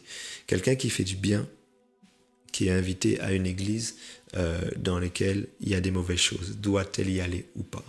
Je vous donne un exemple très simple et je le dis en toute transparence. Moi, j'ai été invité à une plateforme de l'église ICC pour partager sur le sujet de l'autisme à l'église, un sujet qui pour moi est extrêmement important. J'étais invité avant qu'il y ait l'affiche qui sorte, j'avais répondu par la positive à cette invitation et hasard du calendrier, ça s'est fait le même jour que l'invitation de l'apôtre Alain Patrick Tsengue. Alors certaines personnes m'ont dit que je ne devrais pas partager l'affiche sur mes réseaux pour ne pas être en soutien, voire même que ma présence dans cette église, en plus c'était une réunion Zoom, était discutable.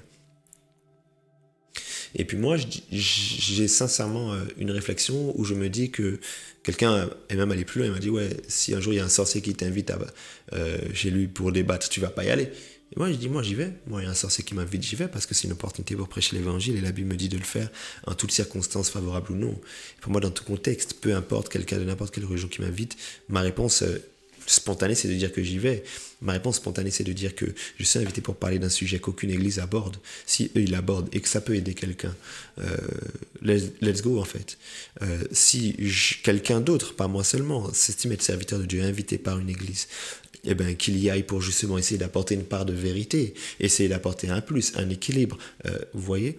Mais il y a d'autres personnes qui vont dire qu'au final, si tu vas là-bas, tu es en train de renforcer le travail qui est fait, et donc tu encourages cette église à continuer sur cette voie-là, et que dans les faits, tu vas rien réformer du tout, tu vas rien équilibrer, tu vas juste contribuer à encourager les gens qui sont là, et ils seront bénis, ils seront contents, ils vont rester là, ils vont continuer à prendre ce qu'il y a de bon en toi, sauf que toi, tu ne pourras pas apporter ce que tu estimes être du correctif, et donc tu es juste instrumentalisé. Ça, c'est un débat, moi, que j'aimerais vous poser. Est-ce que pour vous, aujourd'hui, des personnes que vous considérez comme étant de véritables serviteurs de Dieu, authentiques, devraient aller aussi dans ces églises-là s'ils sont invités? Ils n'ont pas de restrictions. Ils disent ceux qui veulent de l'évangile, est-ce qu'ils doivent quand même y aller et prêcher l'évangile pour édifier les gens, ou est-ce que non, il ne faut même pas aller prêcher l'évangile dans la maison d'une personne qui a commis des mauvaises actions et qui en commet encore? C'est un débat. Bon, on passe à la partie suivante. Alors on veut parler maintenant sur la troisième grande partie en réalité de notre vidéo ici sur ce sujet, et aborder la question sous l'angle de la loi. Parce qu'on est dans un pays de droit dans lequel il y a un organisme qui est chargé de pouvoir étudier ces questions de dérive sectaire. Je rappelle que les réseaux sociaux à l'origine ne sont pas un tribunal. Les réseaux sociaux ne sont pas un tribunal, on a des organismes de l'État chargés de réguler les choses et de mettre un cadre légal, et donc d'exécuter aussi les sanctions le cas échéant. Les réseaux sociaux, aujourd'hui en 2025, sont devenus une forme d'espace d'expression dans lequel des accusations sont faites avec aussi des condamnations. D'accord, avec des condamnations qui n'ont pour influence que celles et ceux qui veulent donc suivre ces appels à boycott et ces avis virulents. Mais que dit la loi? Et ça, c'est un truc qu'il faut se poser comme question. Donc cet organisme, en France, il s'appelle la Miviludes. La Miviludes, c'est la mission interministérielle de vigilance et de lutte contre les dérives sectaires. Elle est sous l'égide du ministère de l'Intérieur, mais comme il est dit, c'est un organisme interministériel. Peut-être juste pour préciser ses missions, vous voyez, la Miviludes, elle mène une action d'observation et d'analyse sur du phénomène sectaire à travers ses agissements attentatoires aux droits de l'homme, aux libertés fondamentales et aux comportements répréhensibles. Elle coordonne l'action préventive et répressive des pouvoirs publics à l'encontre des dérives sectaires et contribue à la formation et l'information de ses agents. Elle informe le public sur les risques, voire les dangers auxquels il est exposé, et facilite la mise en œuvre d'actions d'aide aux victimes de dérives sectaires. Un organisme extrêmement important en France qui fait des rapports régulièrement, chaque année, chaque 2 ans, sur l'évolution de ses activités, et qui a sorti début 2025 son rapport d'activité 2022-2024 qui a fait grand bruit. Pourquoi? Parce qu'a priori, c'était la première fois qu'il mentionnait littéralement les églises ICC, ACER, qui n'ont pas été condamnées pour les faits pour lesquels ils ont été mentionnés. Et en fait, c'est là où, je reviendrai dessus, il y a un sujet en fait particulier, c'est-à-dire que le rapport puisse faire la liste de sectes authentifiées, de gourous authentifiés et condamnés comme tels, soit c'est le cas. Mais ils ont fait le choix et le parti pris de cibler des églises qui n'ont pas été condamnées. Et en ça, c'est en réalité quelque chose qui a quand même bousculé. Moi, sincèrement, quand j'ai vu ça, ça m'avait heurté. Pourquoi? Parce que j'estime que c'était un grand danger pour le milieu chrétien évangélique, qui est déjà l'objet de beaucoup d'amalgames, qui est déjà l'objet de beaucoup, alors je dirais peut-être pas de mépris des institutions, mais en tout cas qui est sous-représenté, sous-valorisé, après c'est à nous de bosser pour nous faire entendre, et que ce rapport vienne pointer du doigt des personnes qui n'ont pas été condamnées. Moi, j'estime que la mission est partie au-delà de ses limites. Et qu'on ne peut pas, lorsqu'on a un organisme d'État aussi important, citer des gens qui n'ont pas été condamnés. Et d'ailleurs, la mission de la Miviludes, c'est de recueillir des signalements et non pas de pouvoir faire des enquêtes. C'est ça aussi où il faut dire, parce que en fait, la Miviludes accompagne les personnes vers les solutions qui leur permettront de faire valoir leurs droits. Mais c'est vraiment une mission de vigilance, d'observation en réalité. Et ce sujet, au niveau de l'État français, a pris vraiment une place importante. Cela s'explique par deux choses. Depuis des années, il n'y avait pas beaucoup d'évolution sur le sujet, mais il y a une loi qui est arrivée récemment, la loi contre les dérives sectaires, qui est venue pour apporter un nouveau cadre réglementaire, préciser un certain nombre de choses. Et c'était la première fois pour la restitution officielle du rapport, vous pouvez trouver ça sur YouTube, la première fois que pour la présentation de ce rapport, il y avait toute une conférence de presse qui était organisée avec même les ministres, quelques ministres qui étaient là justement pour écouter le rapport, parce que ce sujet des dérives sectaires, il prend beaucoup de place. D'accord ? C'est important de préciser que les dérives sectaires, en réalité, ne sont pas entendre au nom de sectes religieuses. C'est des dérives sectaires au sens large, et donc il y a aussi une question importante sur le médical, sur la santé. Vous voyez, avec les médecines alternatives, les gens qui vont dire vas-y viens à la forêt, on va te soigner avec des plantes, et en fait ça n'a rien à voir avec de la médecine, ni même de la médecine douce, mais c'est juste des formes de charlatanisme, tu vois. Et puis dans les dérives sectaires religieuses, il n'y a pas que le mouvement évangélique qui est ciblé aussi, c'est important de le dire. Nous, ça nous concerne parce qu'on est ici dans une chaîne chrétienne, mais il y a aussi des musulmans qui ont été ciblés, des bouddhistes qui ont été ciblés, toute religion a été ciblée en réalité, et tous les grands courants, le développement personnel aussi, et le milieu de l'influence également sur les réseaux sociaux sont tous l'objet de dérives sectaires en forte expansion. Alors là, ici, on a Monsieur Gravel qui était, je ne sais pas si c'est encore le cas, le président en fait de cette mission, et qui s'exprime auprès de Jean-Jacques Bourdin, si je ne dis pas de bêtises, hein. Bah, je sais pas si c'est Jean-Jacques, en tout cas c'est Monsieur Bourdin, et qui a une interview très intéressante que je vous encourage à aller visionner. C'était avant la publication de ce rapport, c'était il y a 2 ans. Les dérives sectaires, phénomène en développement en France ou pas ? En plein développement, en France comme ailleurs d'ailleurs. Oui. Nous avons constaté à l'occasion de notre dernier rapport d'activité qu'il y avait une augmentation qui était exponentielle depuis ces dernières années. Vous avez 86% d'augmentation en 5-6 ans, ce qui atteste d'une véritable vivacité de ces phénomènes-là qu'il faut prendre en considération en matière évidemment d'accompagnement des victimes, sachant qu'on a eu plus de 4000 saisines à la Miviludes, et qu'il s'agit d'une part infime de la réalité de ce phénomène. Nous estimons à quelques centaines de milliers de victimes à l'échelle nationale de ces processus sectaires. Pour dire que c'est un sujet qui est important, c'est un sujet sur lequel il ne faut pas blaguer. Le terme secte, on l'utilise aujourd'hui un peu facilement, mais la réalité, c'est que ça décrit des faits précis, d'accord ? Et on peut justement aller essayer de voir un peu quelles sont la définition d'une secte au niveau de la Miviludes.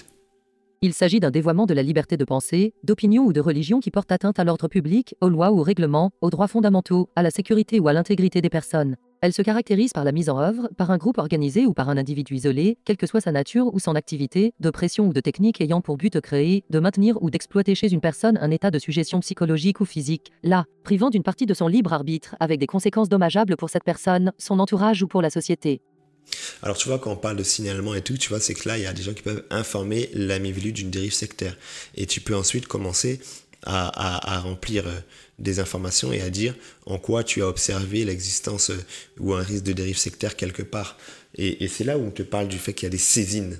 Et c'est pour ça que tu verras qu'il y a le pasteur Éric Sellerier qui a défendu ICC et ACER au moment de ce rapport-là, qui a dit, mais en fait, ce sont des saisines. C'est-à-dire, c'est des personnes qui viennent, qui se lèvent et qui disent « moi, j'ai vu telle chose ». Mais il n'y a pas d'enquête et il n'y a pas de principe de contradictoire. On n'a pas demandé ensuite aux églises de venir s'expliquer. Et c'est là où c'est assez questionnant, parce que ce n'est pas des enquêtes. Et vu que ce n'est pas des enquêtes, mettre déjà le nom des personnes qui ont été juste accusées par quelqu'un, c'est assez discutable en réalité d'un point de vue, je ne sais pas si je peux dire du secret de l'instruction, parce que ce n'est même pas une instruction, mais d'un point de vue purement moral en fait, hein. Et c'est là où le pasteur Yvan avait dit justement qu'il trouvait ça comme étant une profonde injustice. Une profonde injustice. Je vais vous parler franchement. J'ai entendu les critiques, j'ai entendu les accusations contre ICC. J'ai lu le rapport de la Miviludes et je suis venu apporter un autre son de cloche.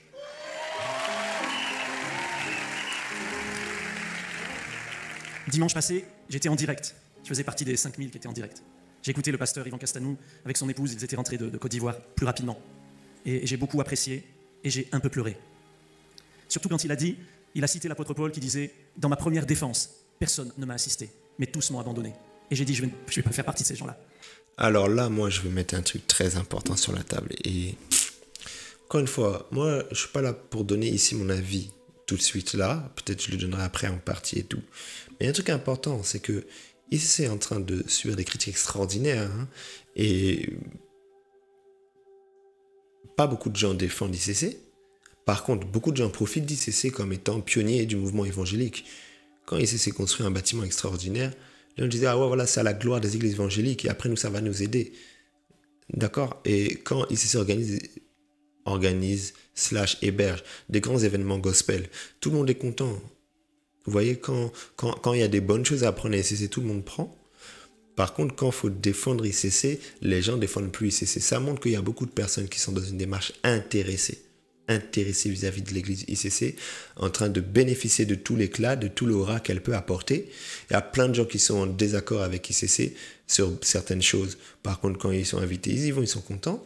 Mais il y a aussi des personnes qui, en réalité, profitent de ce que ICC peut faire de bien.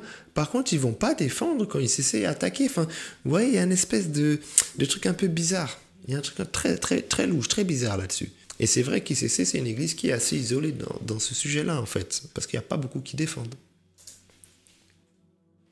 Uniquement comme un pasteur reconnu des Assemblées de Dieu de France, pasteur affilié au Conseil national des évangéliques de France, pasteur de la Fédération protestante de France, pasteur de l'équipe pastorale de l'église MLK depuis 13 ans. Je ne me tiens pas devant vous comme cela, je me tiens devant vous comme un frère et comme un ami. Il est en train de dire, avec de la diplomatie, qu'il n'est pas en train de parler au nom des institutions dont il fait partie. Parce qu'il fait partie de certaines institutions qui ne sont pas toutes forcément en accord avec la totalité des pratiques de ICC. Du coup, il dit, je ne viens pas parler en ce nom-là, je viens parler en mon nom propre.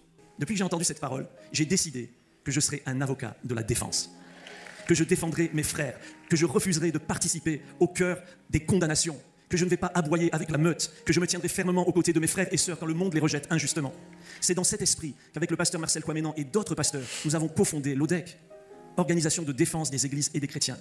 Car nous savions que des temps comme cela allaient arriver. Bon, je vous laisserai regarder la suite à la maison, mais vous voyez qu'il se positionne dans une posture de défense. Ok, il est en défenseur, il est aussi dans une association de défense des églises et des chrétiens, l'ODEC, qui joue un rôle important. Et c'est là où moi j'avais dit qu'il y a plusieurs approches. Il y a la posture d'être avocat et d'être dans la défense. Il y a des gens qui sont dans la posture des inquisiteurs et des accusateurs, d'autres dans la posture des juges. Moi, je me propose d'être juste dans la personne qui essaie d'apporter un regard peut-être un peu textuel. Est-ce qu'on est dans le cadre de la loi? Est-ce qu'on est dans le cadre de la Bible? C'est tout.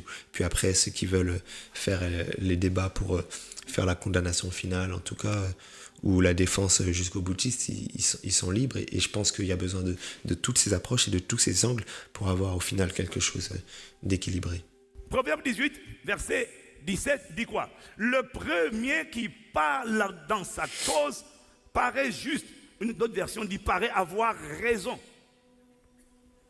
Vient ensuite sa partie adverse et on l'examine. Ne t'arrête jamais à un avis. Je t'assure que, écoute-moi, hein, je ne comprends pas comment tu fais. Tu as vu les acteurs à Hollywood? Tu vois les films? Tu penses que quand ils pleurent là, ils pleurent pour de vrai? Mais les gens savent se déguiser. C'est vrai dans tous les cas. Hein. Quand j'étais païen, je savais pleurer. Pour attirer l'attention de la sœur. Donc excuse-moi, c'est pas parce que quelqu'un se met dans tous les états, regarde les films, il est dans tous les états, et dès que la scène est finie, il va rigoler. Alors qu'avant ça, il pleure. Je dis, mais on... Moi, je veux juste dire que ce qu'il dit, c'est vrai, et c'est très important de le dire. C'est ce que je disais tout à l'heure. L'ami Vélud n'écoute qu'une partie. C'est pas le rôle de l'ami Vélud d'écouter l'autre partie, d'écouter les églises et de faire des débats et de faire des trucs comme ça et des enquêtes. Eux, ils sont là pour écouter les victimes et les personnes qui se prétendent victimes. Et ça, c'est un truc important. C'est que, faut le dire, hein, de la même manière qu'il y a des faux pasteurs et des faux prophètes, il y a aussi dans la Bible des faux frères. Il y a aussi des gens qui viennent pour détruire l'œuvre de Dieu. C'est pour ça que moi j'ai posé la question, j'ai dit certes, il est possible que ça soit des églises sectaires, d'accord, il est possible aussi que ça soit les premiers de la classe qui soient critiqués. Il est possible que ce soit des pionniers qui soient incompris. Jésus a été accusé d'être un sectaire, d'accord? Et ça, c'est quelque chose qu'il faut se dire et il faut être très très lucide par rapport à ça. Donc, ce qu'il dit là ici est tout à fait vrai. Hein. Vraiment, il faut le dire. Et puis, ICC, 2 pages pour dire quoi? Vous êtes forcés à jeûner 21 jours. Mais écoutez, 2 pages pour dire que l'église ICC sépare les couples où l'un est converti, l'autre n'est pas converti, alors qu'on a plein de couples ici dont l'un est converti, l'autre n'est pas converti, et compris pour la conversion, parce qu'il est écrit quoi au Seigneur Jésus? Tu seras sauvé toi et toute ta famille. Mais le rapport dit, mais ils sont basés sur quoi? Sur des petits aigris, des gens frustrés aigris. Et puis après il va dire, le rapport dit qu'à ICC, ça c'est le pire. On va le pire, tout est pire. On demande aux jeunes d'arrêter leurs études. Ah. Mais comment peut-on autant se planter? Comment peut-on autant se planter dans ce qu'on écrit? Ouais, là, donc il est très critique. Il est très critique sur le rapport. On va les sujet dans quelques instants. Maintenant, voilà, il met sur la table le fait qu'il faut écouter les deux parties. C'est pas le rôle de la Mivilude d'écouter les deux parties. Le problème, selon moi, de la Mivilude, c'est qu'ils n'auraient pas dû citer ces deux églises-là. Ils auraient dû recevoir les informations et s'il y a problème, aller vers les organismes pour lancer une enquête. Par contre, c'est pas le rôle de la Mivilude de faire des enquêtes et d'écouter les autres parties. Maintenant, il dit quelque chose, il dit, l'apôtre Ivan, que bon, il y a aussi le fait que... Alors, excusez-moi, quand j'appelle les gens par leur titre, c'est parce que je trouve ça plus simple. Je vais appeler chacun par son titre. Hein, depuis le début, je parle des apôtres tel, apôtre tel. Maintenant, si quelqu'un ne reconnaît pas cet appel, c'est son choix. Moi, que je reconnaisse ou que je reconnaisse pas, c'est juste par simplicité d'appeler les personnes par le titre. Il y a la réalité du fait que dans le rapport, il y a peut-être aussi des choses qui relèvent d'avis personnel. Une personne blessée, une personne fâchée, une personne mécontente qui va dire ce qu'elle veut. Et il faut ensuite approfondir les choses avec les bons organismes qui vont approfondir pour voir ce qu'il en est. Et je le redis, hein, moi j'ai vu beaucoup d'attaques sur ces églises-là ou d'autres encore qui ne sont pas factuelles, hein, qui ne sont pas factuelles du tout. Et il faut se renseigner, il faut aller plus loin que le témoignage d'une personne.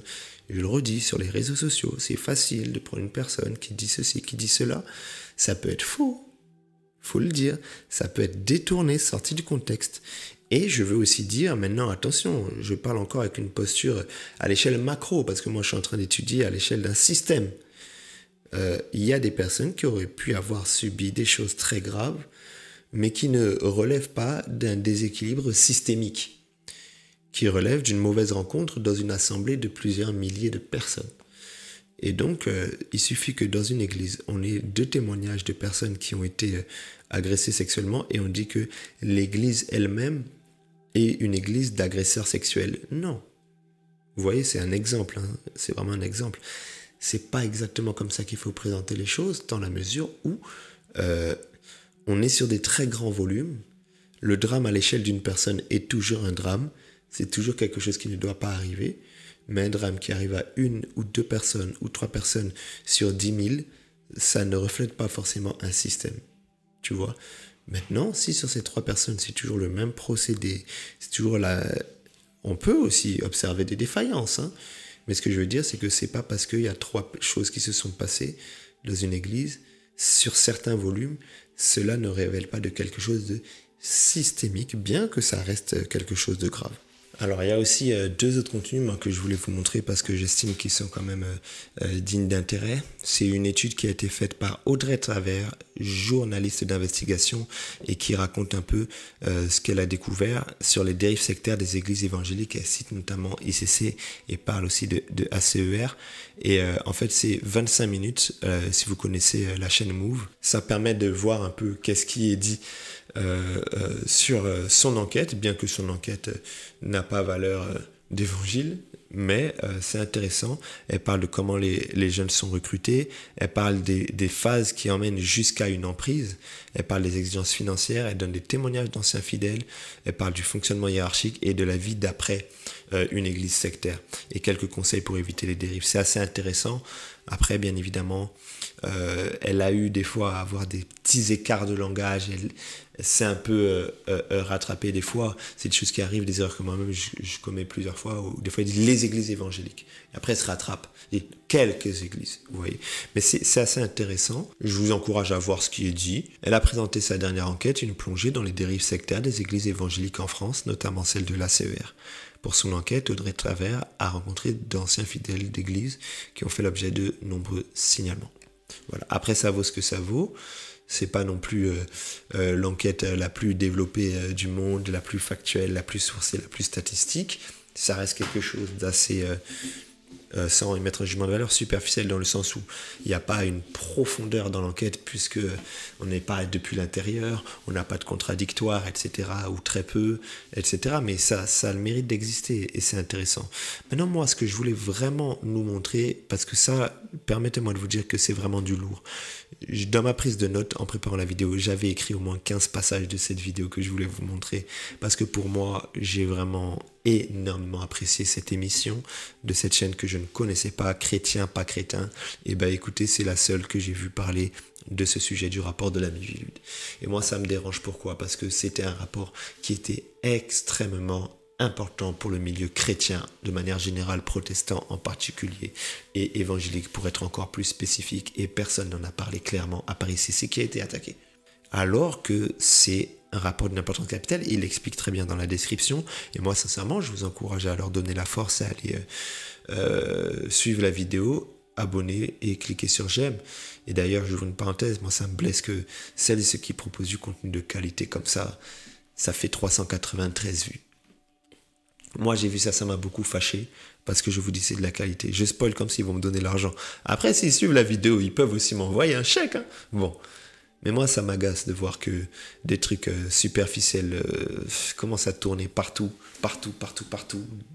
avec beaucoup de respect des influenceurs à 3,50 € qui font des statistiques extraordinaires et des gens qui font un travail sourcé, qualitatif, documenté et tout.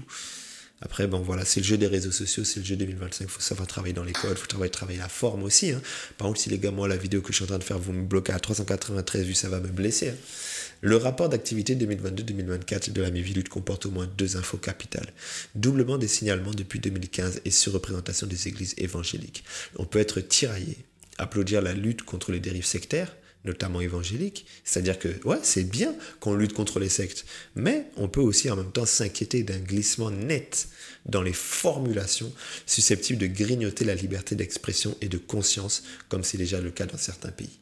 Et en fait, c'est ça qui met suffisamment bien en lumière, avec un plateau qui est justement dans une forme de contradictoire, où tout le monde n'est pas exactement d'accord sur la ligne, où d'un côté, ben, c'est bien qu'on lutte contre les dérives sectaires, c'est important, il faut vraiment balayer un peu l'univers de tout ces n'importe quoi. Mais, attention, où on se permet de commencer à citer des gens qui n'ont pas été condamnés, où on se permet d'avoir des formulations, effectivement, qui sont trop généralistes. Et, on va y aller dans le rapport, enfin, depuis le temps que j'en parle, il y a des choses qui ne vous concernent pas. On ne vous a pas demandé de vous prononcer sur notre foi, vous n'avez pas à vous prononcer sur notre foi, vous n'avez pas les éléments pour juger notre foi, vous avez une mission de la part de l'État qui est super importante, relative à la capacité à être vigilant concernant les dérives sectaires, mais dans le rapport, on a l'impression que à un moment donné, ils vont parler des réunions Zoom. Mais est-ce que c'est votre problème si on fait des réunions Zoom le soir? Vous voyez, bon, j'ai fait exprès d'exagérer, hein, mais juste pour dire que, attention, on a l'impression qu'on a grignoté un léger espace de liberté fondamentale, la liberté de culte, la liberté d'expression, et ça, il faut faire attention avec ça, parce que, comme ils le disent dans leur description, ça a amené déjà des grands problèmes dans certains pays, malheureusement, pour certains milieux religieux. Alors, c'est parti, enfin, pour le rapport de la Miviludes. Donc déjà, vous voyez qu'il fait 123 pages. Quand je vous avais dit que j'avais mis du temps à préparer la vidéo fin février et qu'au final, le temps que je termine de préparer la vidéo, d'étudier le rapport, le temps il était déjà passé depuis. Le truc, il fait 123 pages, les gars. Mais à un moment donné, bon, c'est important. On va vous en faire un petit résumé. Et surtout, les parties importantes pour nous. Ce qui va nous intéresser, ça va être notamment la partie 3, les dérives sectaires en expansion et aux formes toujours renouvelées. Mais avant ça, quelque chose qui est intéressant, juste pour qu'on comprenne l'écosystème du milieu des dérives sectaires en France, c'est qu'en fait, vous remarquez que le culte et les spiritualités représentent à peu près 35% en fait des signalements, ce qui est un tiers. Donc ça veut dire que souvent on parle des églises sectaires, mais non, la plus grande part relève des sphères relatives à la santé et au bien-être, 37%, et puis après à la formation, à l'emploi, aux finances. Après on a les sectes relatives au complotisme, et puis autre chose. Et puis là, vous voyez, c'est ce que je disais tout à l'heure, les signalements au procureur de la République par application de l'article 40 du Code de procédure pénale. C'est-à-dire qu'à un moment donné, si eux, dans leur mission de vigilance, ils ont beaucoup de signalements qui arrivent dans un sens et ils considèrent qu'il y a un risque véritable et très important, ils peuvent aller ensuite eux-mêmes faire un signalement au procureur de la République pour que lui puisse ouvrir l'enquête. Et c'est là où je disais que c'est au procureur de la République de dire s'il y a un problème avec ICC et ACER, et c'est pas la Miviludes de le dire dans un rapport public, en fait. Alors, on est donc dans notre partie 3 qui nous intéresse. Des dérives sectaires en expansion et aux formes toujours renouvelées. Un besoin de spiritualité, puissant vecteur de dérive sectaire. Et là, j'ouvre une parenthèse pour celles et ceux qui disent que oui, on est dans un pays difficile, la foi... Non, les gens, ils ont besoin de spiritualité. Il y a un élan qui tourne les gens vers les considérations de l'invisible, les considérations métaphysiques, comme dirait quelqu'un. C'est important. Il y a des gens qui cherchent un sens encore et encore. Il ne faut pas dire que l'évangile, il a plus sa place ou que c'est bouché, que l'évangélisation, elle est difficile. Non, c'est juste qu'on n'arrive pas à trouver les bonnes méthodes, peut-être. Mais là, eux-mêmes, ils disent quoi? Un besoin de spiritualité, puissant vecteur de dérive sectaire. Il y a des gens qui ont besoin de spiritualité et que c'est par là, malheureusement, qu'ils tombent dans des pièges. Alors, ici, on parle des nouvelles formes de spiritualité. C'est super intéressant, mais le temps ne nous permettra pas d'aller en profondeur là-dessus. Vous voyez, on parle du New Age, on parle du chamanisme et du néo-chamanisme des éco-villages. Et puis là, la partie 2, à partir de la page 38, les dérives sectaires relatives à des mouvements qui se réclament de culte ou de religion, les signalements relatifs aux églises évangéliques et protestantes. Des églises évangéliques protestantes, pardon. Les églises évangéliques sont parmi les églises chrétiennes, celles dont la progression a été la plus importante au cours des décennies. Ouais, bravo! Ok, on a gagné les âmes, notamment en région parisienne et dans les départements et territoires d'outre-mer, où de nombreux cas de dérives potentiellement sectaires ont été signalés à la Miviludes. Tu vois?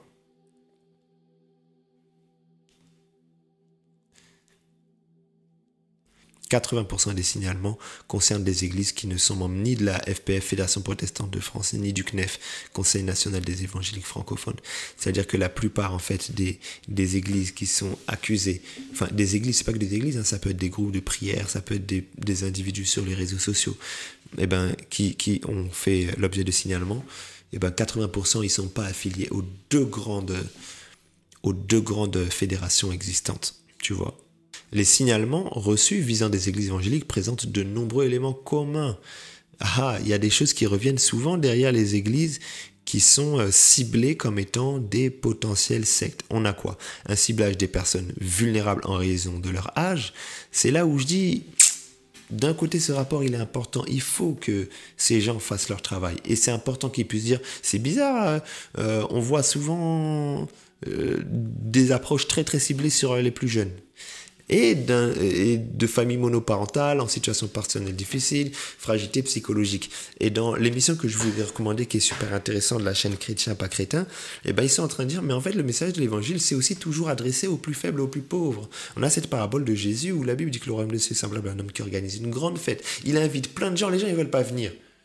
Mais il dit quoi? Il dit, appelez les pauvres, appelez les gens qui sont dans les coins de rue, appelez les estropiés. Ces gens-là, ils viennent. Donc nous, on prêche l'évangile à tout le monde. Si c'est les plus faibles qui viennent, si c'est les plus jeunes qui viennent, on va leur fermer la porte et dire, nous, on préférait des vieux. Vous voyez? Mais c'est vrai. Dans les sectes, on vise aussi les plus jeunes. Il faut se le dire. Des sollicitations excessives, voire abusives des adeptes. Tu vois? Et c'est là où on est face à un débat. Purée, les copains. On est face à un débat. Des sollicitations excessives, voire abusives des adeptes, pour travailler gratuitement de manière démesurée sous couvert de services rendus et sans respect des règles du droit du travail. Mais la question, c'est quoi? Ici, on parle du bénévolat dans les églises. Il y a plein de gens qui attaquent les bénévolats dans les églises. La question, c'est quoi? À quel moment on est dans de la démesure et de l'excès? Ça, c'est des notions qui sont subjectives.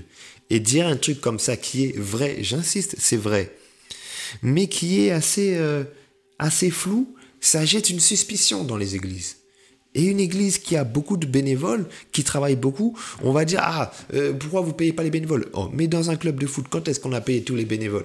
Dans un club d'échecs, on a payé les bénévoles quand? À la gym, on a payé les bénévoles quand? Ça prend le risque de jeter une suspicion. Il faut trouver, et c'est le travail de l'État, en collaboration avec les cultes, des outils qui permettent d'être peut-être un peu plus factuels et précis dans l'analyse. Parce que sinon, au nom de la lutte contre les dérives qui est important, on jette un discrédit sur un groupe plus global. Hein.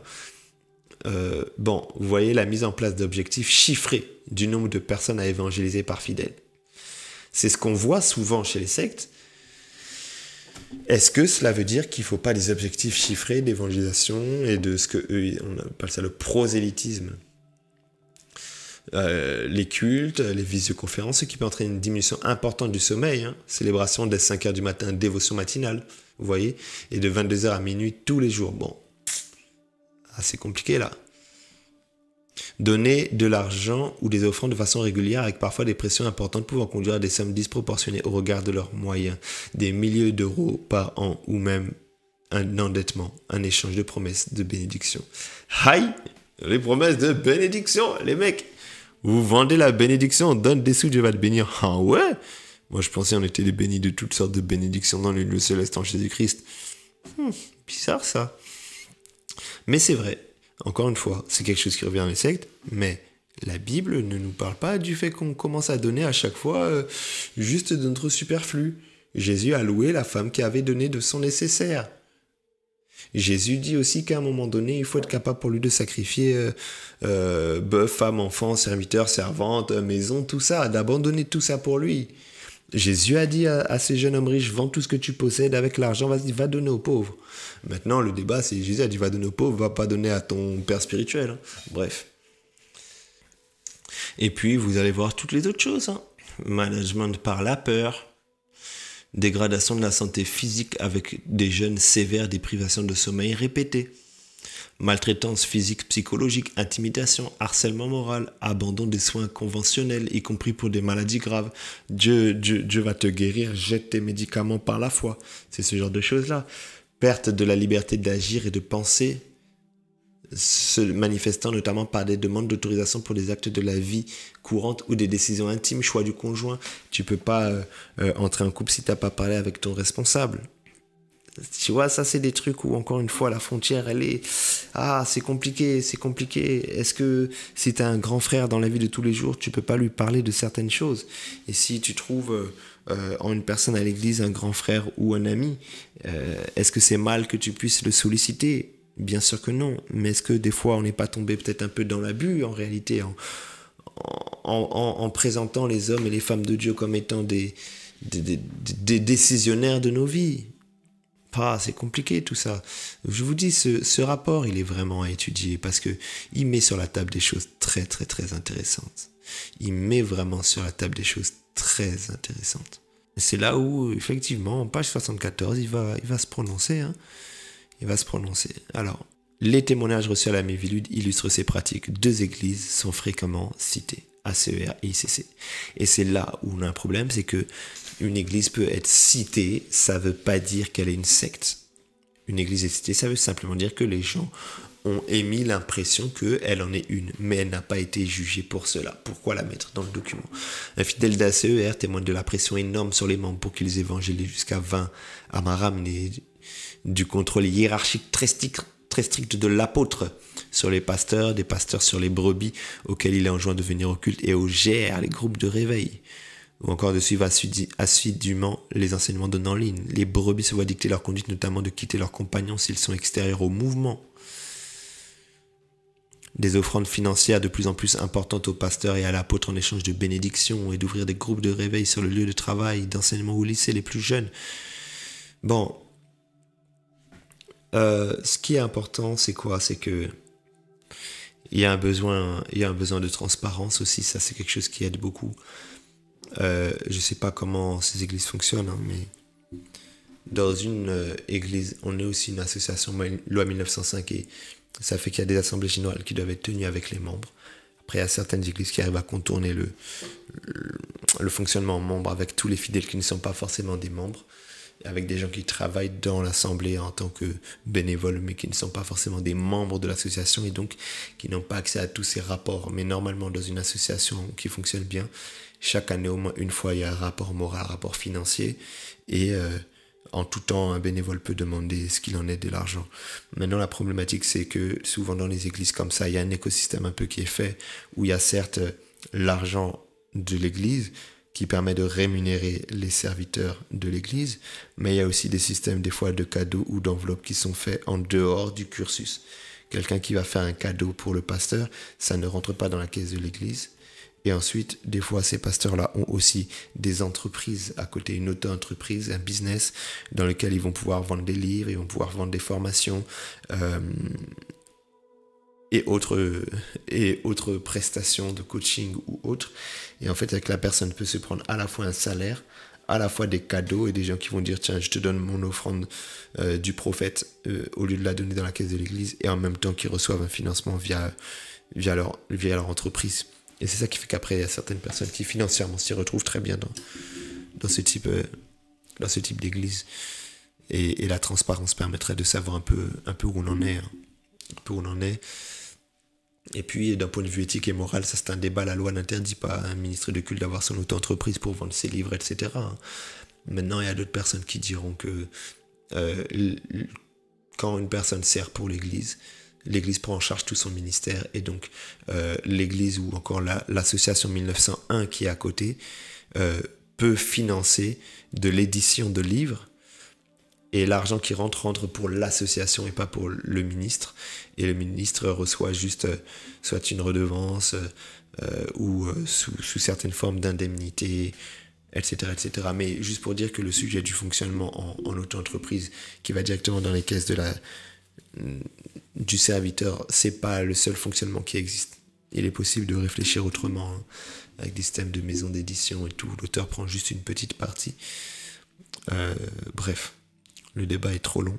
Il y a une vidéo qui est censée sortir sur le business model des églises. Comment financer la mission. On pourra aller sur ces questions techniques un peu plus en profondeur. Un adepte dit avoir été choqué de constater l'impossibilité d'appeler les gens par leur prénom au profit de leur fonction dans le mouvement.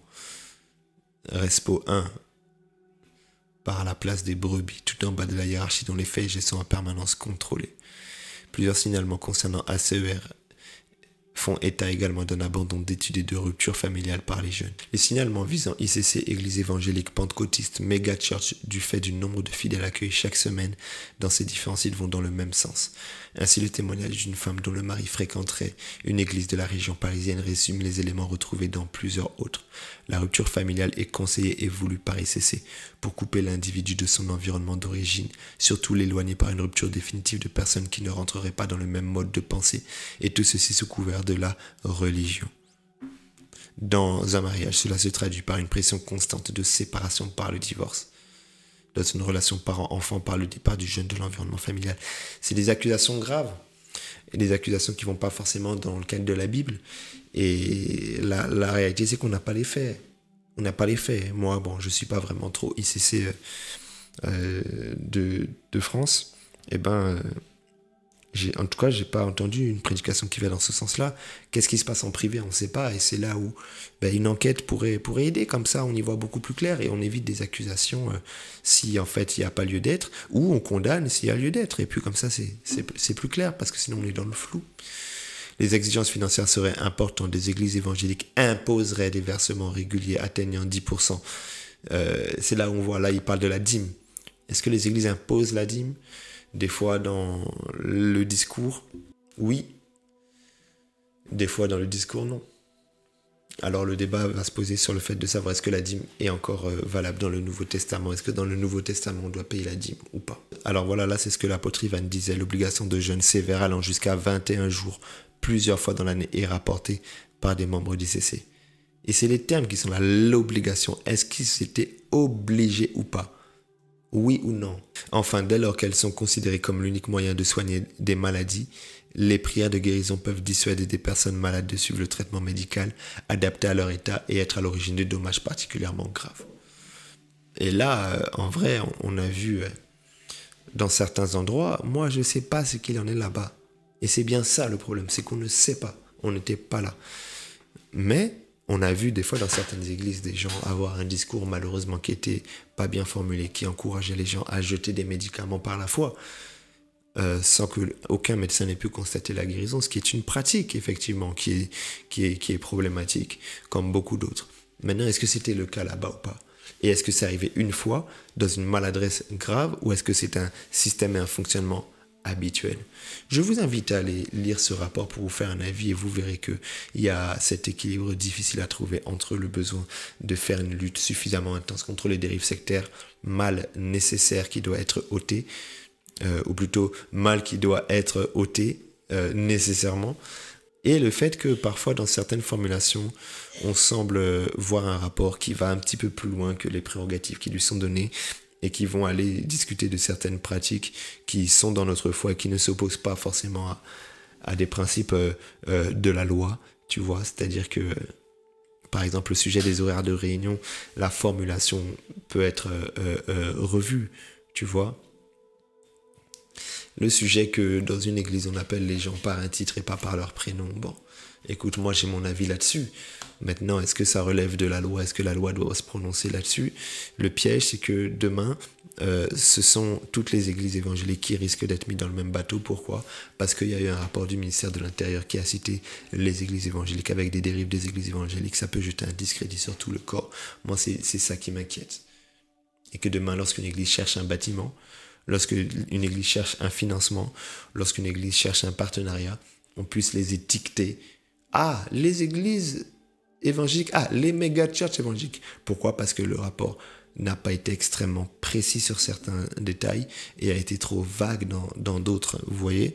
Alors, la vidéo étant excessivement longue, ce que je nous propose, c'est de la finir là et d'en faire une partie 1 d'une partie 2 qui viendra dans les tout prochains jours, dans l'idéal, dans la même semaine. Ce que je nous propose de faire, c'est qu'il y a une partie 4 qu'on doit adopter, c'est la partie sur quel est mon avis en réalité, parce que je me suis gardé de donner le mien, bien que je l'ai laissé transparaître quelquefois, mais surtout la vie biblique. Quand dit la Bible, on étudiera encore un petit peu ce rapport-là et on essaiera d'étudier que dit la Bible. Je te propose de pouvoir me noter en commentaire ce que tu penses de tout ce qui a été dit jusqu'à présent, ce que tu penses de cette situation actuelle, ce que tu penses de ces débats sur les réseaux sociaux, et quelles sont, selon toi, les grandes questions à débat d'un point de vue biblique. La dîme, oui, le rapport à l'argent, jusqu'où on peut aller dans cette recherche d'argent. Est-ce que les méga church et les églises bâtiments, c'est bon? Est-ce qu'on peut faire un prêt pour acheter un bâtiment? Est-ce qu'une église doit se réunir dans un bâtiment de 10 000 personnes? Est-ce qu'on doit tirer un trait vers toutes les personnes qui ont une part de mauvaise doctrine, mais aussi une part de choses qui sont bonnes? Peut-être la question du ministère de la femme, peut-être la question du culte de la personnalité. Jusqu'où on peut aller dans le fait d'honorer une personne? La question du père spirituel. Voilà, je pense que ces débats, en fait, ils sont vraiment là pour pouvoir nous pousser vers la parole de Dieu, essayer de mettre la Bible sur la table et voir par rapport à ça. Moi, j'encourage vraiment notamment celles et ceux qui sont aussi de l'église ICCACER de se prononcer, de quitter une posture, c'est pas le cas de tout le monde, quitter une posture dans laquelle bon, on n'a pas des comptes à rendre, on fait ce qu'on veut, on avance parce que Dieu est avec nous et on laisse les critiqueurs parler, ils sont en retard. Non, expliquez-nous.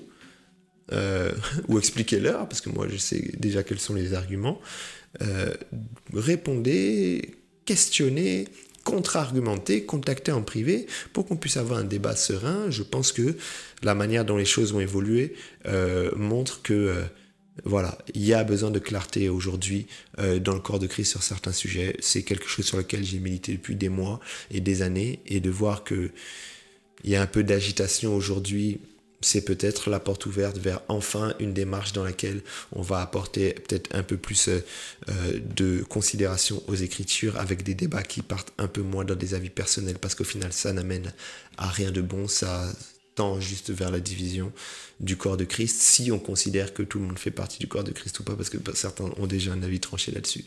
Bref, on se dit à très bientôt. Béret rouge, repos.